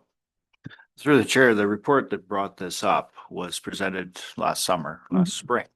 Council at that time was told that we would carry through with the application. Right. Council was also reminded at that time that we don't have to sign the contract if it comes through. That was very explicit in the report that we do not have to commit to it. Again, if a contract, and we've put pressure on NOHFC when their application does get there, we need to know by April 1st. Yes. Because it's a 2 construction season job to do this project. Again, so the commitment right now would be 2.3 grant funded, no grant application accepted, no go. That's right. Okay, That's right. Yeah, that's what. that was the intent and that was the discussion at the meeting. Yeah. Previous. Yep. Yes, Wayne? Yeah, in the initial budget draft one, the project was in there for $2.3 million cost and $575,000 contribution from the municipality from the tax levy. If the project is put back into the budget, it's not on the screen, we would, we could look at taking 575 out of the reserves and it won't have any effect on our tax levy. Of course, we are drawing a lot of reserves as we talk. So I would have to see how that all pans out. That's a decision you can make if you are approved. As Chris said, just if we are approved doesn't mean we have to Well, it sign. would be 575 plus the 125 for the land from our reserve, so it would actually be 700 from the reserve if we are to fund this through the reserves, right? Yes. So it's 2.3 capital work at the arena, which NOHSC will partially fund 3/4 of. So the difference, so that's the 1.725. I'll return the numbers. Oh, you guys actually have the book, so you don't need to, right? So if you looked at the 1.725 plus the 5.75 in brown, Yep, That's 2.3. Yeah. right. Okay, that covers the capital part of it. 125 land purchase is not included in that. So that would have to be either added to the OP contribution and then go through totally through reserves like Wayne says, or funded through the levy. So there's that. And then the 268, I believe, it would be 134 from CIF or whatever it is. We'll call it CIF, and 134 from us. Because I believe they only fund 50%. So if we were to do those projects, I'll just go quickly here. Yeah, that's the heater, the jet water treatment. That and would be some- 834,000 from reserves for Norwest Rec. And with the, Councillor Campo? I'm sorry, I haven't spoken on this topic and I'm not going to, so I'm gonna, while you're. Oh, I'm sorry. Yeah, no, I didn't declare, but I'm gonna step away, Yes, so, Mhm. because I shouldn't talk. no problem. Right. I thought it was gonna be, I thought it would And just be wait, that's- skimmed over, but it's Yeah. getting to be a more, yes. and with I the, think he's just going for a Persian too. Yes, And- Like get a person. with the budget, or the report that came to us back in April for the Norwest Edition, there were a number of costs that weren't included in an estimate that we had been provided. Nothing for acoustic tile, second level bleachers, sprinklers, fire alarm, security, devices and cabling, AV devices and cabling. And I'm not sure what the 110,000 cash allowance would be, and I realize that this year, the cost for this proposal was taken from the, Public Works Engineering Services, but I think there's a number of costs that perhaps are missing from this estimate. I'm obviously no contractor, but just from this report, it appears there's some missing. Through the chair, there were some embedded costs in some of those lump sum items that cover off some of the concerns that Councillor Peacock has. So we're confident with the estimate that's provided of 2.3 million that we can do the project. okay. Okay. And again, it's a non-issue if we don't get the grant. So we don't really have to waste any time on it right now. The grant comes through, then it can be relooked at again, and It's open-ended, basically, eh? that's right. So Yeah. we can look at it. If council so chooses to pull the 2.3 and drop the project, it's fine. Yeah, no, it's I- been, But council direct us carry forward through, apply for the grant. Good. That's what we're doing. And Yeah. if the decision has to be made after, no, I know that came Yeah. through direction from this council. You're right. We could just turn it down. Planning and development. We'll call Bernie back in, Oh, Bernie, you Just can come back. deleting. He's Councillor Campuff. just having a coffee, way to go. Did you sneak a Persian as well? I did. Oh, good, good. So when for the December 9th meeting, we're gonna put 834 from reserves. Yeah. To fund all of these projects. Okay. Yeah. Planning and development. I don't believe there was anything there that, Something that I have. I don't have anything marked off there, so. And Public Works.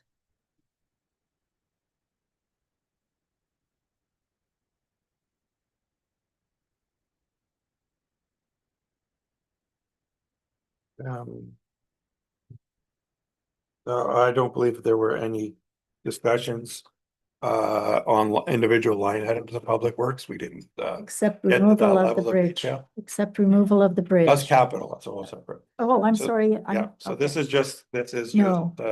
Yeah, operating, no, operating. no. Councillor Peacock? Once again, I think that the vehicles that you have listed here, do they not need to be updated? And I'm sure that will happen with the new program, correct? The names of the vehicles will change, but the accounts and that stuff won't Right. change, so. Okay, The account number is the important part. and as far as the 16, oh no, that's capital, never mind. Anything else? Is this prudent timing to pick an option? Yeah, I was just gonna say, now we've discussed it, we should pick an option, either 1, 2, 3, or over the other page 4. Maybe, that's those at the bottom end of it. So I guess because our number of items, so we had in here, we had a, again, we have $500,000 already coming from reserves. That's a traditional amount that we've been putting in, for Public Works, so I guess, you know, that this number will perhaps need to change based on your final decision, of what programs we go forward with. So anyway, so, I guess, these individual items, so, again, directed me to kind of look at, I don't say low hanging fruit or whatever, but identify potential items. So the bridge, the 4 options had 400,000. However, based on the priorities, that number could be 236,000. Again, that's up to you guys to decide. Then we had Hearthstone engineering, pre-engineering, the 100,000, which you guys talked about related to Hearthstone Bridge. We actually said we had Hearthstone Bridge at 9 points. That came out as well. And then there's the question, or then I just have highlighted, I don't, again, Roslyn Village paving, that's a very large number, significant number, based on the road conditions. Don't know if it's something we want to consider or not. And then there's the 250 contribution to Twin City Crossroads, which we currently don't have, is an unknown, and whether that gets funded from reserves or not either. So that's, these are the, you know, and then these smaller ones, if we make changes to these, will have minimal impact on the levies, but you can review each of them. So I await your direction. Yes. Well, for me, the 777 for Roslyn Village pavement, we have to keep keep moving those programs forward every year, or we get into trouble. I just want to know what everybody wants, option 1, 2, 3, or 4, because we aren't coming to a decision. The first 3 options are almost identical in price, and then putting money in reserve is a little bit less than what the cost of those options. But again, I think we should keep some of this going every year. Otherwise, one year there's going to be lots to do. Chris? Through the chair, first thing, I would appreciate if the 400 grand went back in instead of 236. For the bridge rehab? Yes, Bridge So what? rehab? That's That's 400. This is just, this, it's not your call, but I'm not making a call. I'm put just 400,000 in, please. 400, yes, for the bridge rehabs, yeah. Second thing to do with the program, you can develop any one of those numbers of 3 options. We don't have to do half or of each volume. We can do a set number if that's what you'd like. Mhm. If you're looking to get to a number, we don't have to do the top 8 and the most traveled gravel roads, the top 8. We can do a dollar value. Okay. That's right. I'd have to go in and pull a few dollars out, or if you pull one road out here and there to get to whatever the new number would be. The 777 for Roslyn, you're correct, Mayor Lucy, that, you know, we have seen an increase in our overhead and operating expenses in that area. The public sees what happens on the other side of Vibert, and of course they want it, so. Oh, well, we have to continue expand and keep everything up in the villages. So if council wishes, we could put down $1.2 million or $1 million for single surface treatment and tell the director of operations, you spend it where you have to spend it. So the roads have been categorized and described and put in order of prevalence based on rating. Right. And they've also been put in order of prevalence based on traffic loading. And they've also been analysis, the gravel ones, which areas can we get rid of going to the grader to go there to grade them? That's Right. all been incorporated into the rating system. So you come up with a number, I would work backwards to say, in the budget package, give you what roads are getting done for that value. Okay, so 1.2 million. It's, the number's totally arbitrary. So how do you feel? Don't have to choose an option, just an amount. And leave it up to Director of Operations to do it in the right places. Councillor Peacock? Thank you. I'm just wondering whereabouts the upgrade to the roads in Murillo, where or when that will be looked at, because people have asked, nice job in Kakabeka, nice job in Roslyn. What about Murillo? So just wondering the status of that. So Murillo was a hodgepodge of paved roads, chip sealed roads, non-paved roads, dead ends. It's all gonna be evaluated in 27, 28. I believe they're coming due in the asset management plan. Okay.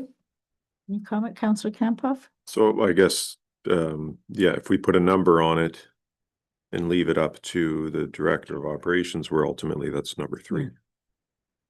Yeah. Basically. Correct. And by making the decision, which option, I would bring back the streets that are getting done, so you would know Yeah. what the treatments would be. Put through there 1.2. I'd be in favor of that. Okay. Yeah. And you can leave that up to you. And 1.2. again, it's a 50-50 blend. Option 3 is a 50-50 blend. Yes, yeah. So. Just. We're gonna put in 400, but restore the 400. We're gonna restore the Roslyn Village. We're gonna put the 250 contribution for MTO in. And we're gonna put 1.2 million for the program Right. component, Single surface. single surface. So that's $3 million that we either have to get through the levy or reserves. So, sorry, was it single surface or option 3? Option 3 is half and half. Right? Yeah, and we were just gonna leave you with whatever, $1.2 million, you do what you have to do. Yeah, so that's, So we're going with the standard program? No, I was thinking of number 3, but I mean, if you Yeah, think the that's roads fine. have to Yeah. be done, Yeah, so whatever road you think has to number be done, 3? Yeah. Okay. 1.227,529. so that's 3.3 million. Now that we either have to fund through the levy or through reserves. And there's already 500,000 reserve contribution factored in above. Okay, well, put another 500,000. Okay. All right, So through the chair, I'll reiterate, you can, if you're in a pinch, the roads that will be done don't meet the criteria this year. Okay, the roads that we're gonna surface treat that are existing gravel are geographically located. We can get rid of a cluster that we don't have to send the grader that way. Right, If you would like to put 750 or 800,000 in there, at least it's a program. What I'm saying. yeah, and then all I'm saying is this, you want to get to 2.5%. You're not getting to 2.5% with those we were numbers. talking right. about 3. It's impossible. We were talking about 3. Or 3, okay, I mean. No, the contributions to MTO project Twin City, it won't happen unless it happens, right? We've had it in the budget every year, I think, lately. No, we haven't had it. The assumption was we were gonna skate for free when it Right. was coming to the table, given the flavor around provincial agencies right now. I don't believe that's gonna hold true. True. Yes, Councillor Peacock. With regard to Cooper Road, that's been carried over for many, many years. Are we still looking at requiring those funds to do something down there? Through the chair, Cooper Road with the subdivision at the end, if it would have been fully developed this year and paved but down in that end, then the construction activities would come to an end and we would have spent the money. Based on what the developer has done, makes no sense for us to go in and redo the first section of the road so that it gets beat up for the next couple of years. That's right. Right. That's true. It's a timing thing. So we need to leave it in the budget? Yes, please. Is it possible at the end of the day to figure out how much we need to cut to make the 3 and just take that out of reserve Yeah, I mean, I'll give for you the roads, a for the roads quick department? back of the envelope calculation right now, Right? but you're looking at $2 million out of reserves. Already been presented. Yeah, 2.5 million out of That's it. reserves now. 2.5. Even. Yeah, no, you're looking at, right now, just to what we have in the changes that we made. We're looking at a 36% tax increase. Or 35% tax increase. Taking that money out of reserve? So that would be what would have to come out of reserves. So 34, so basically 3.482 million more would have to come out of reserves. Well, no, I guess sorry, we about 3.1 million would have to come out of reserves. Or, Number right here, or could be borrowed. or it could be borrowed. I'm just, Over to 2.5, you're saying another 3.1 out of the reserves? no, I'm saying from the, so we've added to reserves now for admin, and some of the other departments, okay? So those Mhm. are captured. Did you do the fire department as well? Fire department, we haven't made a decision on what we're That's doing with the correct. vehicles, Mm-hmm. right? So we don't know what that level is gonna be. But that would. But assuming that would come out of reserve as well. So, but again, that would be reserve. So like I said, so in order to get I didn't remove, or didn't suggest the 700 from Roslyn because I have anything against the people in Roslyn. So you guys wanted a number. Yeah. The only way that you're gonna get to this number, to be honest, is if we make some decisions Well, that people are not gonna like. yeah, and- well, I don't believe in stopping that paving. I think that's. I'm not saying that's the one, I'm just No, no. giving it as an example, Yeah, that if we're going to, we need 3 million from Yeah. the additional 500 I've already put into reserves. Well, as a suggestion, that 1.2 that we have in there for the surface treatment and doing some gravel roads, can we reduce that maybe down to 800 or something? That Yeah, still gives a significant amount of work. okay. I mean, we're talking here, or was identified, we don't have any critical things that need to get done, but we are still, at least it gives you the flexibility if something, Yeah. if we have a horrible winter, you are able to fix some things in the spring. Okay, so we make that 800,000. That's 400. I'll knock for, I can change this number to 400,000, sure. Or change it to like 800. 800 or 700. Yeah, sorry, yeah, Yeah. Sean did the Still 400,000. good Wayne? flexibility. Yeah, we've gone through a lot of things and looks like a lot of items that were, I'm getting back to this report, are not, council's not in favor of removing them. So I think we're kind of looking at the option 2 type of thing. Might be a little bit of, adjustment, small time here and there, but we're kind of looking at a sizable draw out of reserves. That's what we'd be looking at. Yeah, I had one question. We were saying we're gonna put $3 million into this investment program. How much money did come in totally from OPG? Yes, We got 5.5 million. We're gonna send 3 million to those people on January 15th, right? So then there's still 2.5 million left. And when I was going through this report, if you look at the second page of it, you'll see that adjusted number for reserves was approximately 6 million. Well, at the end of this year, it'll go up another 2.5 million. Right? so that's. So then you got 8.5. So if you draw 4.7 out, you still got 3.8 left. Right. I think the number at the end, the net number at the end would be slightly smaller because there was other, but Yeah. it may be another 2. Right. But then I guess then, and I don't wanna, is next year, we're not gonna have that 2 million. No, that's right. I did in additional reserves, so. You know what I mean, like, unless we're, like willing to look. Is that we're just, we're gonna have a harder conversation next year. But this work will be done. Sorry? The money that this is for, this work will be done. Like the fire truck will be bought. And as Alan has indicated, should come out of that sum of money. Yeah, So that's something that's there for 15, 20 years. Yeah. but you're gonna be buying fire trucks, Truck, and you're yeah. gonna be buying plow trucks, and it's a constant. It is. Yeah, if I could, The one thing I wanted to mention is we're not, this one, number 2 and option 2 and 3 has 3.5%. We had said no, 4.5.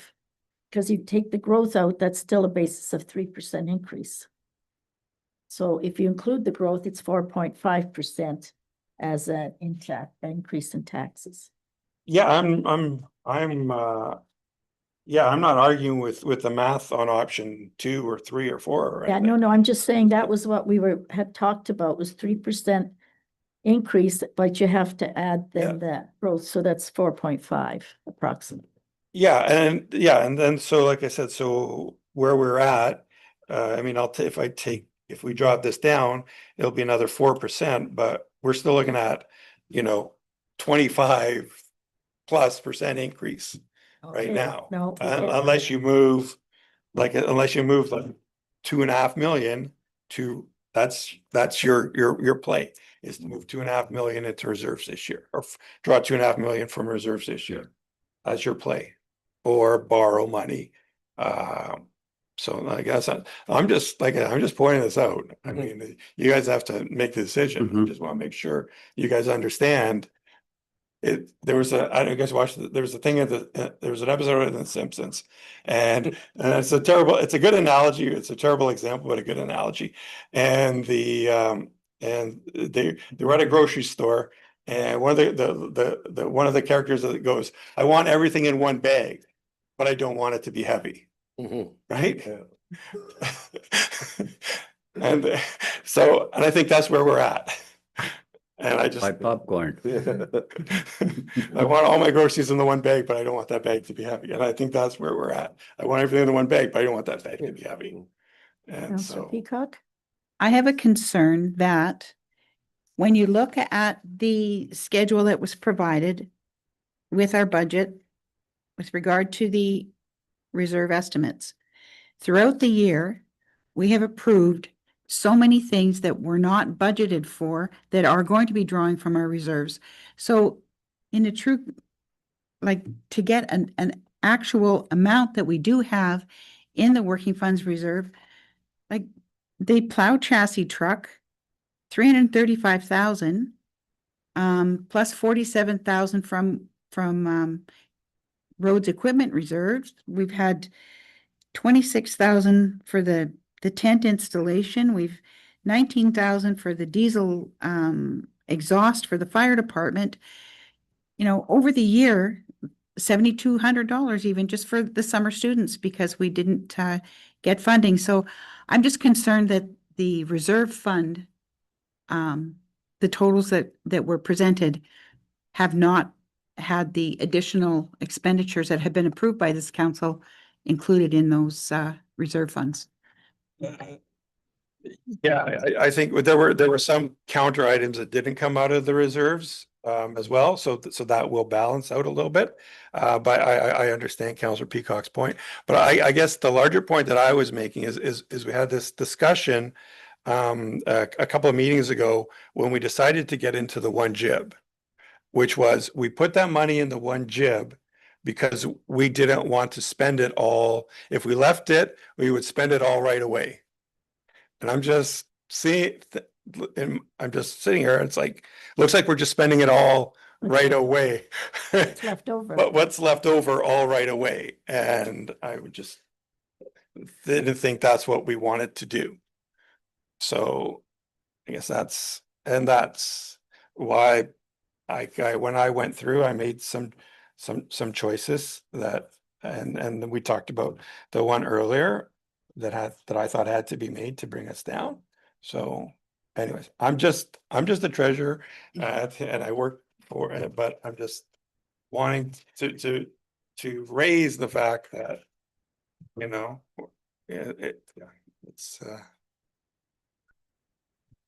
I just, Well, the largest I can see largest expenditure on roads is the section from Twin City from 1117 to Highway 130. What if you I agree, borrow? we don't have a choice on that. No, well, why don't we Yeah. borrow that money? If that's the council's direction, then All I'm more roads- than happy to do. All that. roads projects, the big roads projects in the last 10 years have been done with the borrowed money. No, oh, no, no, it's higher up. It's a carry forward from last year. Through the chair, of all the roads projects, that one could wait if required. The one there from Twin City to Highway 130. We could, as much as I hate to say it, we could wait for the MTO to do their work and go in after. Okay, so it would be a 2027 project perhaps. So there's one. You would may not have Viber. But again, it just. Yep. It, when we follow the plan and we put the plan into the government says, there's your plan, follow it, or you don't get 600,000. We're deviating from that process right now. Right? Yeah, the other aspect of that, what Chris said is, because put on the last page of this report, you can defer things, but they come back next year and there's things you gotta do next year, like earlier we talked about, we had a paved row. So, okay, and pretty soon we don't have to do all of the part of that coming up. Through the Couple chair, years. that's correct. These things are all coming. When we talk about the $2 million blip, that was strictly in surface treating program. It doesn't mention the high class, high volume Right. roads like Oliver Road that's gonna be 13 years old next year. Mhm. The one section will be. The other section is currently 9 years old next year. So both are candidates for an overlay. The other one comes to mind is River Road, 2005. It's been deferred and kind of, we let that rating be where it is till it doesn't pop up until we fine tune our plan. Mhm. It's coming due. So, yeah.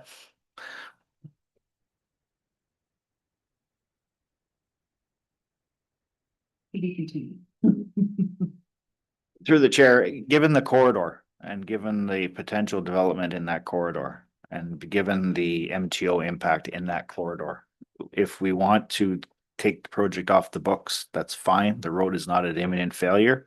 It's going to be a rehab. I know there's a couple of years left in it, but it's just coming back next year. Mhm. Yeah. Councillor Peacock? And then should that be the case that that's taken off, then the $250,000 for the MTO project would come off as well? Through the chair, I believe the way that project is gonna come down the pipe, it's gonna be a summer, fall call with starting work where our contribution agreement, if required, is gonna have to be addressed prior to the work actually getting done. So Keep that in there. I think it's not, I think based on the timing of it, we need to have the availability to sign a contract with the M2 if that's required. Mhm.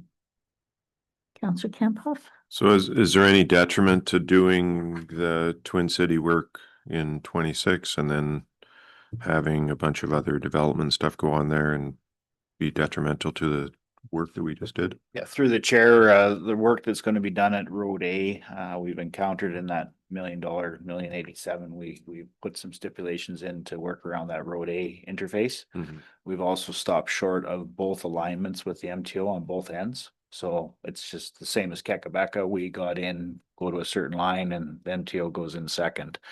In this particular case, the $1,084,000 includes some widening turn tapers to exit future Road A, so to speak.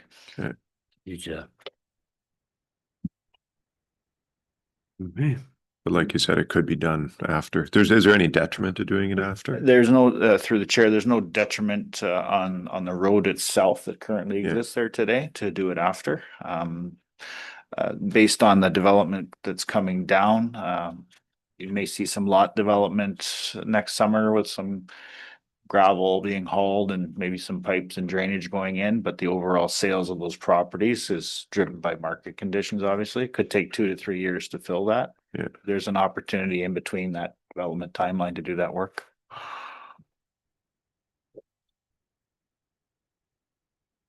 Also, I may add, if the MTO does follow through with their direction, we would know who the contractor was performing the work, and given that they're coming, we may get a preferential price for our work by coming in second. Yeah. Right, and just as an option.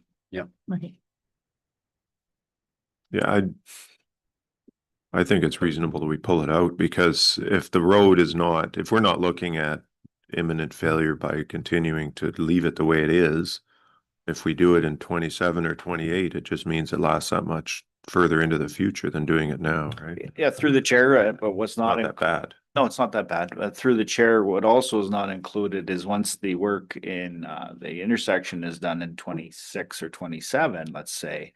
The piece left over from that intersection back towards the city of Thunder Bay is coming due, and we would look at a rehab that would line up with what we're doing on Oliver Road as well in Mhm. 27, 28. So that's not represented anywhere here. No.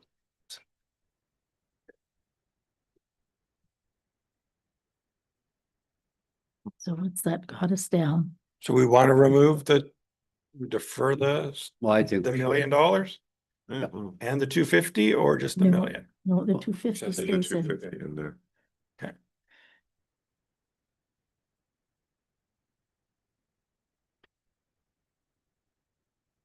For That'll that, be at 10%, that'll cut 10% off of this, or well, even more actually. That, when the improvement comes for the 1117 to Highway 130, is there then railway work that would have to be done? And It's already been done, hasn't it?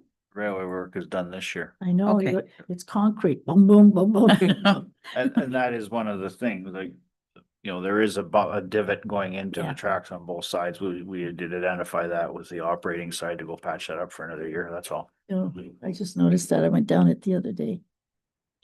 so, and I'll just make just one quick, so I got the 2 fire trucks in here.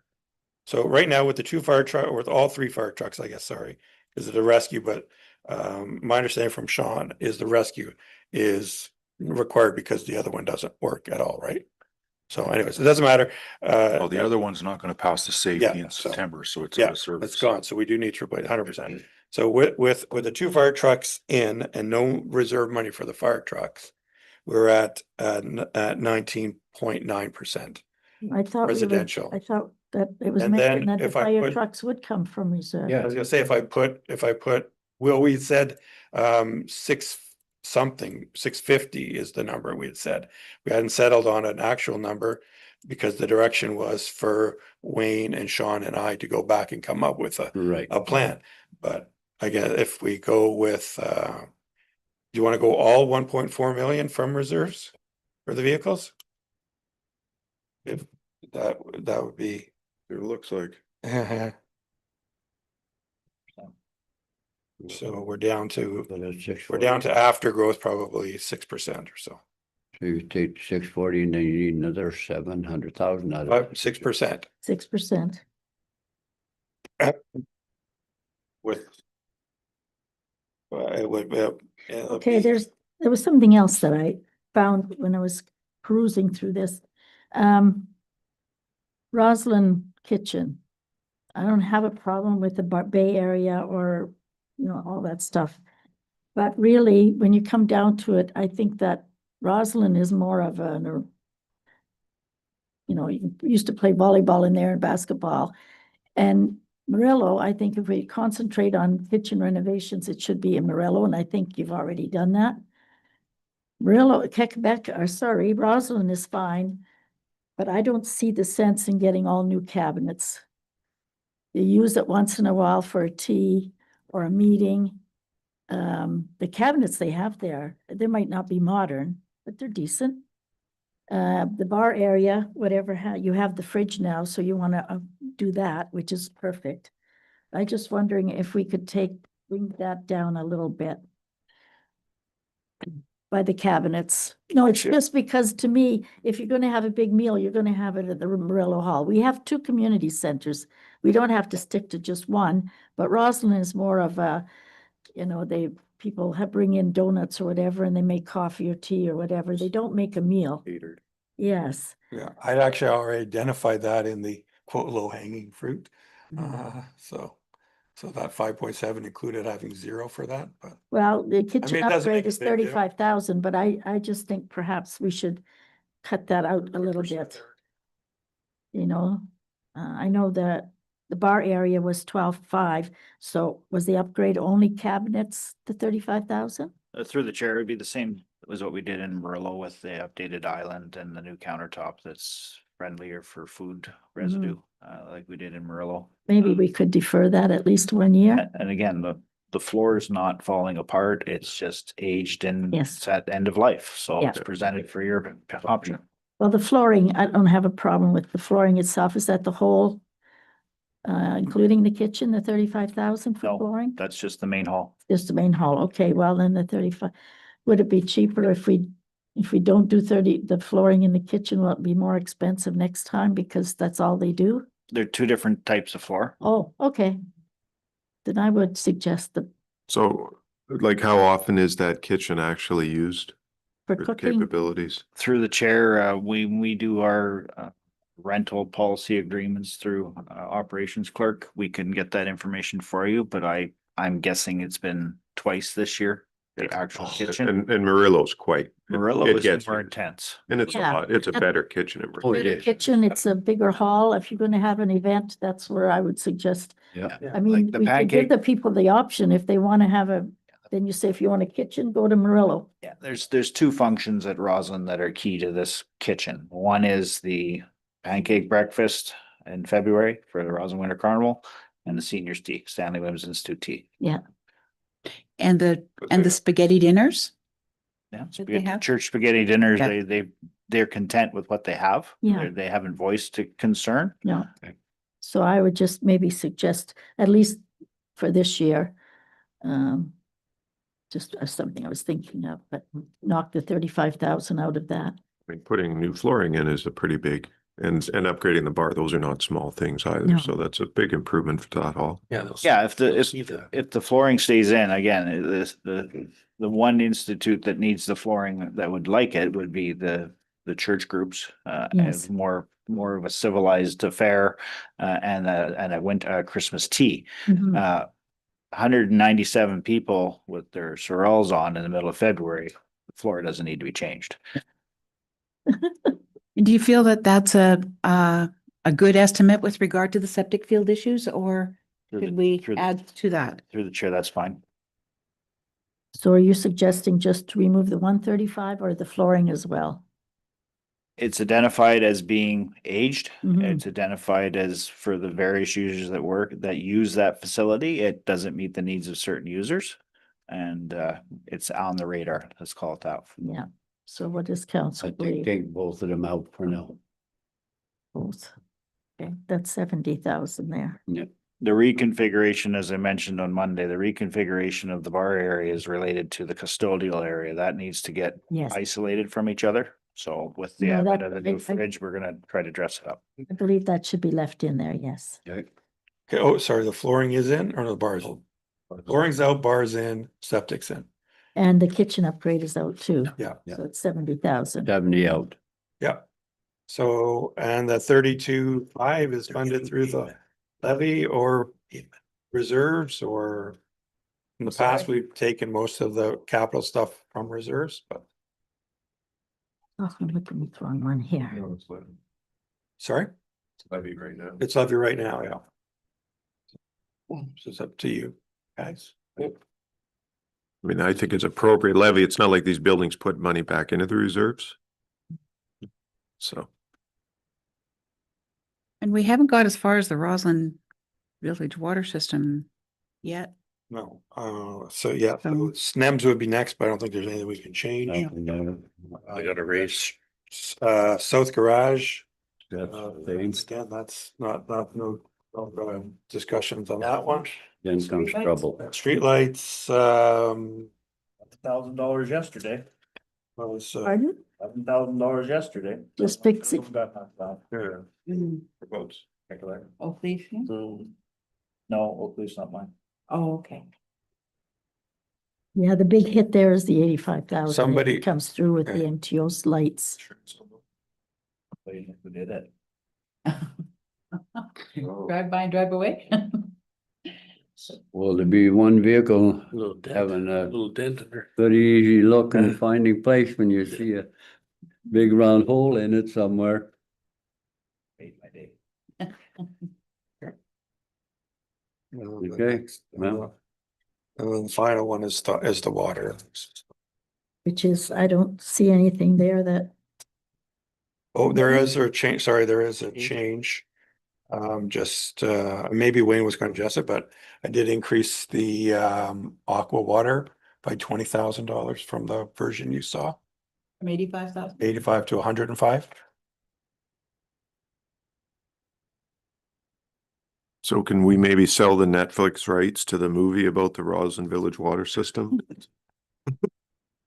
I don't think it'd be a movie, it'd be more like a miniseries here. Or movie. The saga. Months of- Or movie. 3 years. We'll get Boris Karloff to be Chris. Yeah, you So have that- no and- choice. And that aqua change, we received correspondence from them that they want. But I mean, Wayne can give you more details. Question. Well, water is a necessity in life. Where are we at now? Okay, so we're Sorry, putting the generator in then, okay. All of the capital items are in, okay. would there be a change, when you're looking at adjusting the possibilities of increasing user fees? Would the water system be included in that? Yes. Yeah. Again, it'd be hard. Be on the table. Councillor Gempuff? So can we maybe have a discussion again about the backup generator? So I understand. I mean, that'll give us the Cadillac system that everything, I mean, the water keeps flowing, everything keeps going. If we don't have that system, the existing backup generator isn't able to keep pressure up, like how much time is it that the power would have to be out that we would have an issue the way if we leave it the way it currently is? So as was presented on Monday, the issue isn't this time of year. The issue is if someone's running sprinklers in June and July, they can drain that tank. Like in the summertime, we fill the 12,000 liters about every 6 hours, we're empty. Okay, in the wintertime, specific to the shutdown we had recently, we had more than enough ample water to suffice. There is a way to do it in regards to pulling that cost down a little bit. The existing generator is just short of being able to do it with creating some automation to shut certain things off to maintain pressure in the system. There's a cost associated with doing that. So we have two distinct units and we have a PLC that talks to both. We could very simply, in the event of a power outage, go in and shut some things off to not draw power and hope for the best. The minute we go into a low pressure scenario, if someone runs their tap in July, let's say, and we max the existing generator out is the problem. So right now, when that building was built, that generator had enough power to run the plant, run the heaters, and had enough power to do the automation for the reservoir tank we put in that building envelope. When we added arsenic to it, arsenic treatment and everything else that goes with that, and heat in general, heaters draw electric, right? It's expensive and they do lots of draw. We are 30 amps short of running everything on the one generator, which is why I brought out the 10 kilowatt at the shutdown and we wired it. We have 2 meters. We have 2 switch gears. We can marry them together, providing the new generator has at least a certain amount of amps. Okay, But- so, Go ahead. but yeah, just to clarify a little bit, so the biggest concern would be drawing down the treatment tanks, which would potentially take up to 6 hours. There's 2 issues. Arsenic treatment is a 2,500 liter tank. Yeah. So if we get a big run on 2,500 liters, Which is a lot. which is 25 houses for a full day's use in a short period of time. Yeah. Each house uses 100 liters is what we design, right? Yeah. So if the arsenic treatment doesn't refill, Yeah. you lose pressure in the system. And how, I mean, it's unfortunate, but it certainly wouldn't be something that would be blamed on us if there's a power outage and that causes a boil water advisory. True. Within reason, I mean, so how many hours would the power have to be out for it to cause a boil water advisory? if we don't get the arsenic treatment and the well pump supply up and running. So right now, the pressure in the system would be maintained until 12,000 liters was gone. Yeah. Secondary to that, the pressure in the system on the arsenic end would draw if 2,500 liters was required. Okay. Because that's the reserve we have Yeah. of arsenic treated water here that flows into the big tank. Okay. If there's no power going to the arsenic treatment, we go low pressure, pumps don't run. Gotcha. And it doesn't matter if there's 7,500 liters left over there. Mm-hmm. But you're still talking hours. You're talking hours. Yeah. Yeah. So we have some flexibility on the size, right? We can get a smaller one, keep that one, but then that just pushes you to a different one here. You know what I'm saying? Yeah, well, yeah, because you are using that one. That's the Account intent. there. That one's got low hours. It meets Yeah. the needs of this building. It's not a Cadillac. It's just, No. it's just a cost. And swap that out. And the 200,000 might be high. It's a number. Okay. Because and worst case scenario, everything goes wrong, power's out for, a day or whatever, and you have a boil water advisory, which is certainly not Mhm. great, but then what? Like, how long does that have to be on? 3 typically? days. 3 days. 3 days. From the minute power goes back on, you have to have 2 back-to-back test results that show no backy in 24 hours. Yeah. And Which it's a is, day to get it's a day to get sample. yeah, which is unfortunate, but I mean, I think for the amount of cost or how often that situation happens, it's rare, right? Yeah. Yeah, I would suggest in a situation like this, what we would do is a risk analysis, which would weigh the cost, probability and cost versus the $200,000. And it would seem the probability and cost are much lower than the $200,000. That's what I'm getting at. And it's a little bit unfortunate that, I mean, if we pulled this out, well, then that eliminates the potential to use that generator in this Yeah. building, right? Just help me understand to come back to what you said. The generator that we have there now is right to the max and that does all the systems plus the heaters in the winter and so on. Okay, I understand that. Then you said in the summer, when somebody puts on the sprinkler system, it's going to draw that much more. We don't need the heaters. I got lost there. So we would have that additional power that the heaters would pull to run the system. Help me out. So I just don't quite understand. Okay, so the plant that we inherited had a generator that ran the treatment plant. It was 100, just simple math. It was a Mhm. 100 amp panel, 92 amps of power required to run the 100 amp. We built the reservoir tank and we used that same panel. We just spliced some power over and switched some things around so that we could maintain the use of that generator, backup generator, which is 200 amp, to run everything that's required 12 months a year, no matter what the draw is. I see. Okay. Now we've added another 40 amps of requirement to do arsenic treatment first. Okay. So it's not just about the other heater in that building. It's about being able to send water should a requirement be required. Because now we have to treat it first before it goes to the initial system.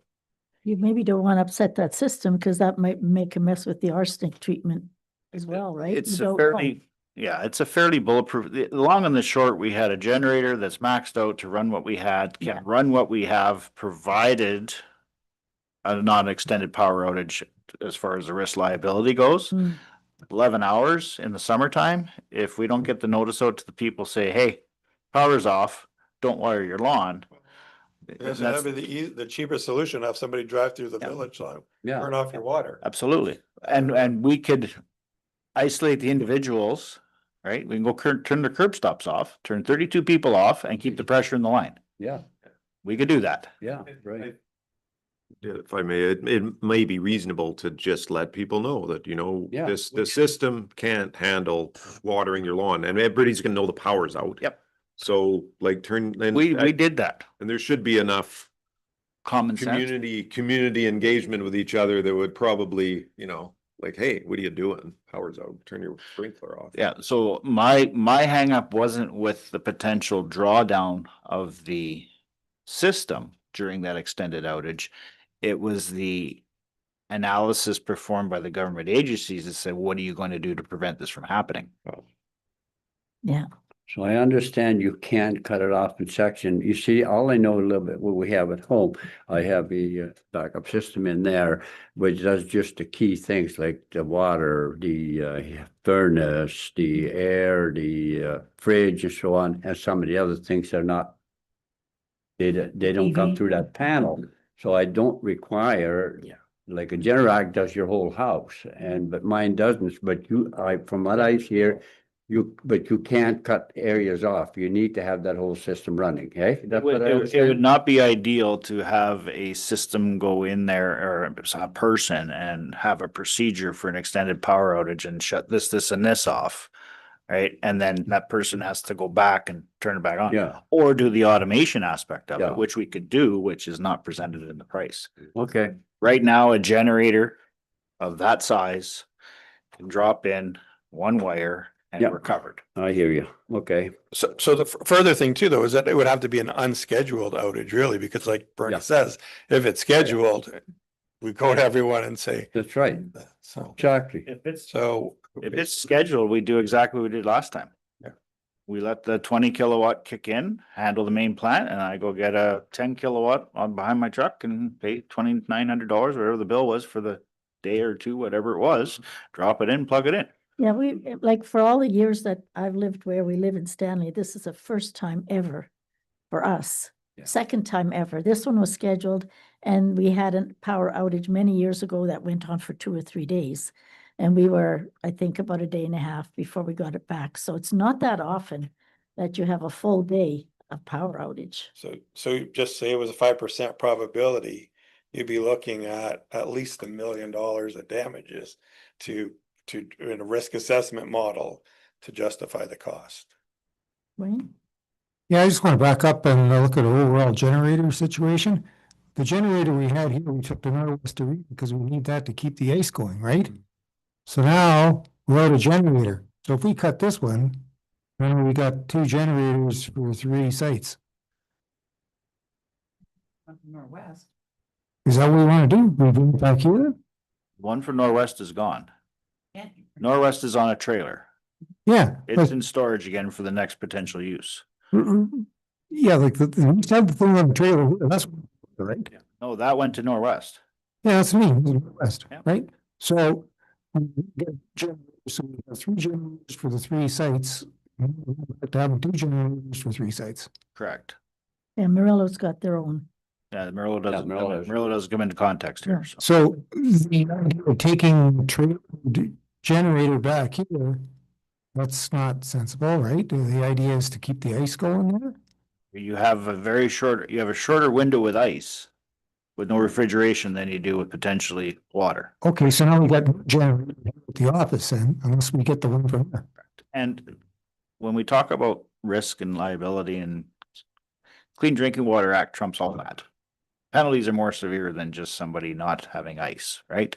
So my intent here is to do, because we have the infrastructure here, take the low mileage one that we currently have that's underpowered and move it here and put a bigger one there. There's nothing saying from a risk assessment that if it's an extended power outage that I can't get a generator and do what we did last time. Right. But then you're just moving the cost from Rosin Water to admin. But also though, if it's the summer that's your worry, July, August, we're not using the generator at Norwest for the arena to keep ice in there. Right? In the summer, In yeah. the summer, so, Yeah. I mean, you don't know when it is, Yeah, but they the bigger concern is the drawdown of people watering their lawn that. So, Right? I think. Sean will probably say what I'm gonna say, I think we need 3 generators. Yeah, I just want to say that this facility here needs to have a generator and it really should be an automatic genset. You take one power outage at 10 o'clock in the morning and we shut this whole office down. So we got all the wages. And if the power goes down unexpected on Friday night, I'm not sure if Chris gets a notice for that. But then we're running generators around to get this up and running at -40. So And I want to make sure that the one at the water treatment is there, but it's undersized. So we don't really have 2 out of 3 generators. We have one generator that can move around, one that's undersized, and nothing here. Okay, why don't we take the 200,000 out of reserve and get the generator? No, if it's a requirement, then we'll have that one will go, the new one will go over there, and everybody will be happy. I'm saying that you could potentially do one here that meets your needs for less than that dollar, and we do the risk analysis and jump in to do one when we have to. No, I wouldn't agree to that, because you're gonna end up getting another one there anyway, so. Yeah, but for 15, 20, 30, 50,000? It's, It's not 50,000 per year. yeah, so how much? No, it's 50,000 for just one garage. So it'll be 100 for here. Ballpark. For a generator. Yeah, but if you move that one over here, 15,000 to hook it up and build a concrete pad. that's right, because I don't see buying a new one here and having an undersized one there makes no sense. Take that one over here and have the full size for the water. So take that out of reserve. So this 200,000 for rosin water does sound like it maybe is a little high. Through the chair, we got some logistics there. Obviously, we have 2 transfer switches that are gonna have to talk because we have a new transfer switch on the new Yeah. building and the old building. There's a little bit of moving some feeder lines back and forth to balance the load, so to speak, between those transfer switches. But yeah, we have to crane one over, first of all, crane the other one out, schedule it, obviously, for a shutdown, no backup power. So it's probably a hair rich, yeah. I'm not gonna be. Again, if we make a purchase order. Or you don't want to be low, yeah. Yeah, and I present that as the reason why it is where it is. And through the chair, an RFQ to buy a 40 kilowatt for there, move that one to here and build a generator and build a 20 kilowatt for Kekabeka Station is part of one procurement. Yeah, so you could get. So we're gonna try to maximize what we get for, somebody's gonna allocate a week and a half to do all these 3 things and arrange for all the stuff to come. That's the intent. Yeah. Councillor Peacock? Thank you. Now, is the purpose for the public water dispenser, is that just because it's good timing to have that in with regard to another project, or could that be something that would be looked at in the future? Through the chair, that was discussed 2 years ago, Mhm. and it was promised that it would be done. Okay. The logistics of doing that while we're still trialing makes it cumbersome to add something right now to our overall plan. The plan is that once the filtration, the arsenic's done and we're not on a do not consume and we've got our ducks in a row, and there's a very easy way to do that in what I believe the reservoir plan would be a front mounted on that wall to incorporate it while we're playing with the MOE and engineers, and it's just, I never even tabled it this year, to be quite honest with you. And I think that, to be totally honest, with regard to the expenditures, there really should be something, I know it's crazy, but to account for the amount of time that the Director of Operations and other departments have had to spend at that water system, and yet there's no transfer of internal funds for salaries in the expenditures. And I think that it might be something to consider, just because you yourself know how much time you spend there. Through the chair, inherited this department quite a while ago. The person before me was doing the actual testing with monitoring, and there was no transfer of cost.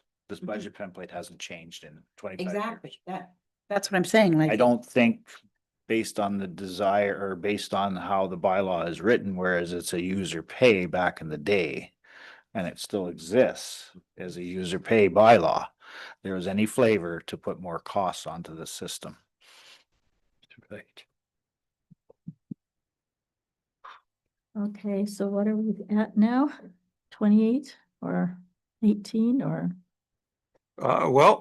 So now you said move 200, so 200,000 will come from reserves and the remainder will come from the levy. Is that the direction Well, it's 200,000 for the. for the generator? Yeah, Yeah. and that's coming out of reserves. And the Let other me just three items. adjust it for now. Yep. And that's- See where we end up. Mhm. No reserves. Again, through the chair, the four capital items are presented. One, we just talked about. I could bring the video of the well casing, should you desire to see that. no, absolutely, no, I'm okay. So, I know it's probably due for review, but how long has this, remind me how long it's been, the direct water billing rates have been where they're at? Through the chair, the last time we had a council meeting here with everybody affected was about 6 or 7 years ago. Hmm. And then we were in the process of doing the water, potentially doing the water main project. That was timed. It was approved. Arsenic came on us. Mhm. Meters were installed. It needs to come back to the table, obviously. Yeah, meters, But we they've all have- got meters now. We have meters. Timing of the whole transition to that rate has yet to be determined. I think with what we have going on with other potential water industry that we may be inheriting, I think we would look at an all-encompassing bylaw to cover both. Yeah, because previously it was $130 and that's at least 10 years ago. It's been a long time.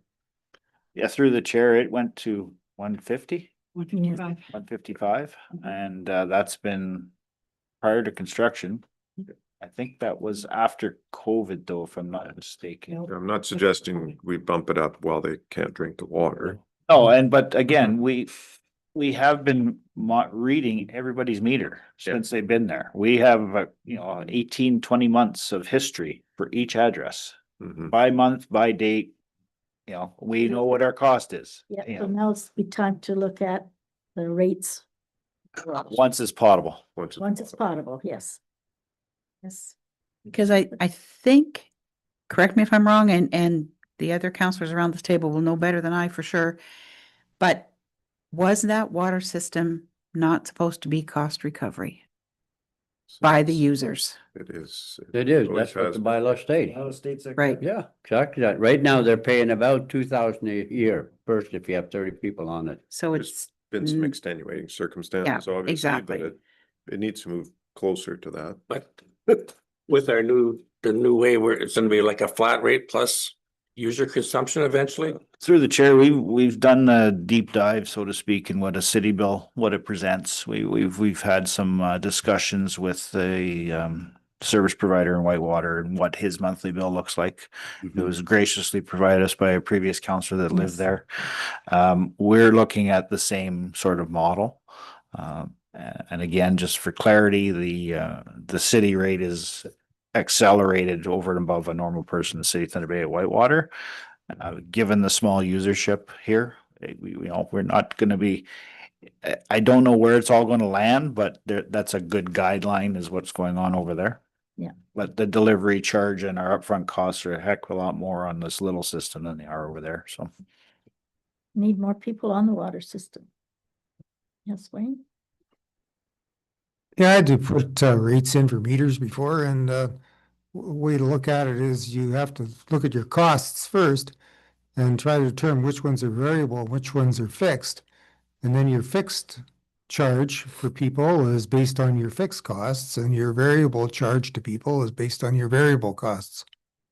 And I recall when I was doing that, it's about every system's different, but I think the fixed costs were about 75% of the bill. At least. All right. Interesting. Where are we at now? We're up about 5.5% after growth, About a 5.25 after growth. That'd be like a 4% increase, Yeah. and then 1.5 for growth, so that'd be. No, this is after growth. Oh, this Yeah. is with. So growth. it's 6.27 for growth. And then after growth, it's 5.25. So residential. those numbers were the same, and then we pulled that 200 out from reserves for the generator. I think those were the same numbers that were there before. I had removed the generator from this exercise. So, But you. so it just went neutral. If you add the reserve, it would zero, yes. Yeah, I'm thinking that we've got a pretty good figure on there. And there's a number of things that we've talked about. We got to change this up a bit. We got to change that up a bit.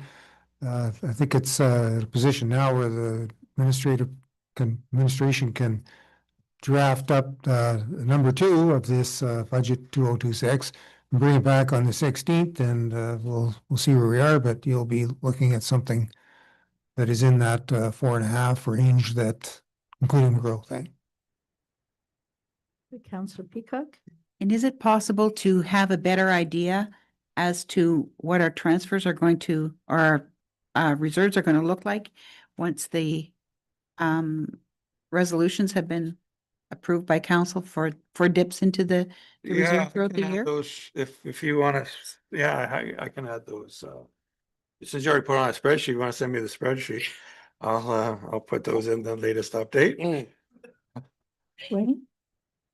It wasn't too long ago that you had done that, John? And then didn't you book the entries? So they should already be included in I'll check, make sure I got them all. Shit. yeah, all of them, but I think you booked a bunch and you brought a council report on that. Yeah, like I said, I'll make sure I got them all because it's a very comprehensive list. I then might have missed the second. Another element that's always an uncertainty that we don't have right now, but there were some things that we took out of reserves to do this and that, but we also had underages on jobs that Yeah. aren't reflected, so it's.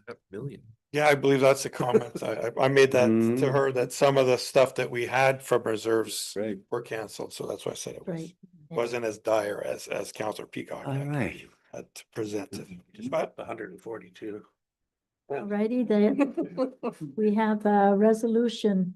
so Just for the just as record. just a further up, you can't really read it on the screen here, but quick, and I'll have to go through this because we're going through a lot of stuff as we were talking. So right now we're looking at 3.75, so 3 3/4 out of reserves and a 5 1/4 levy. And we'll try and get that down to a lower number. So I guess the question is 3 3/4 from the reserves is a comfortable level, because I don't want to come back and then It's going to be a challenge. Right? Yeah, the last thing I just want to comment, the dirty 4-letter word debt, that, it was brought up earlier in the meeting and we're shying away from that, but Mhm. when you think of the things that are coming up, like the Oliver Road job, of that nature, that the word's going to come back, and what we're drawing out of our reserves now, that's not sustainable. So a few more years, we may not be having a choice on that. Could be something worth looking at. How about now, a little Yes, bit? debt. Yeah. Because those reserves are a cushion for emergencies or whatever, if they're not there. yeah, and that's what's I interjected when I did. That's because I'm concerned that You might recall that when we decided that we would borrow approximately 3 million from Infrastructure Ontario, the one of the things we were looking at is, well, we might have to pay Infrastructure Ontario 3.5%, but if we can get 7 or 8% from JIB or 6%, we're ahead of the game. So debt doesn't look too bad. But nobody likes debt. Everybody thinks, oh, I'm underwater.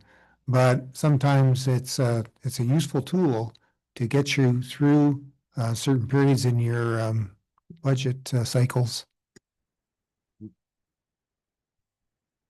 sorry.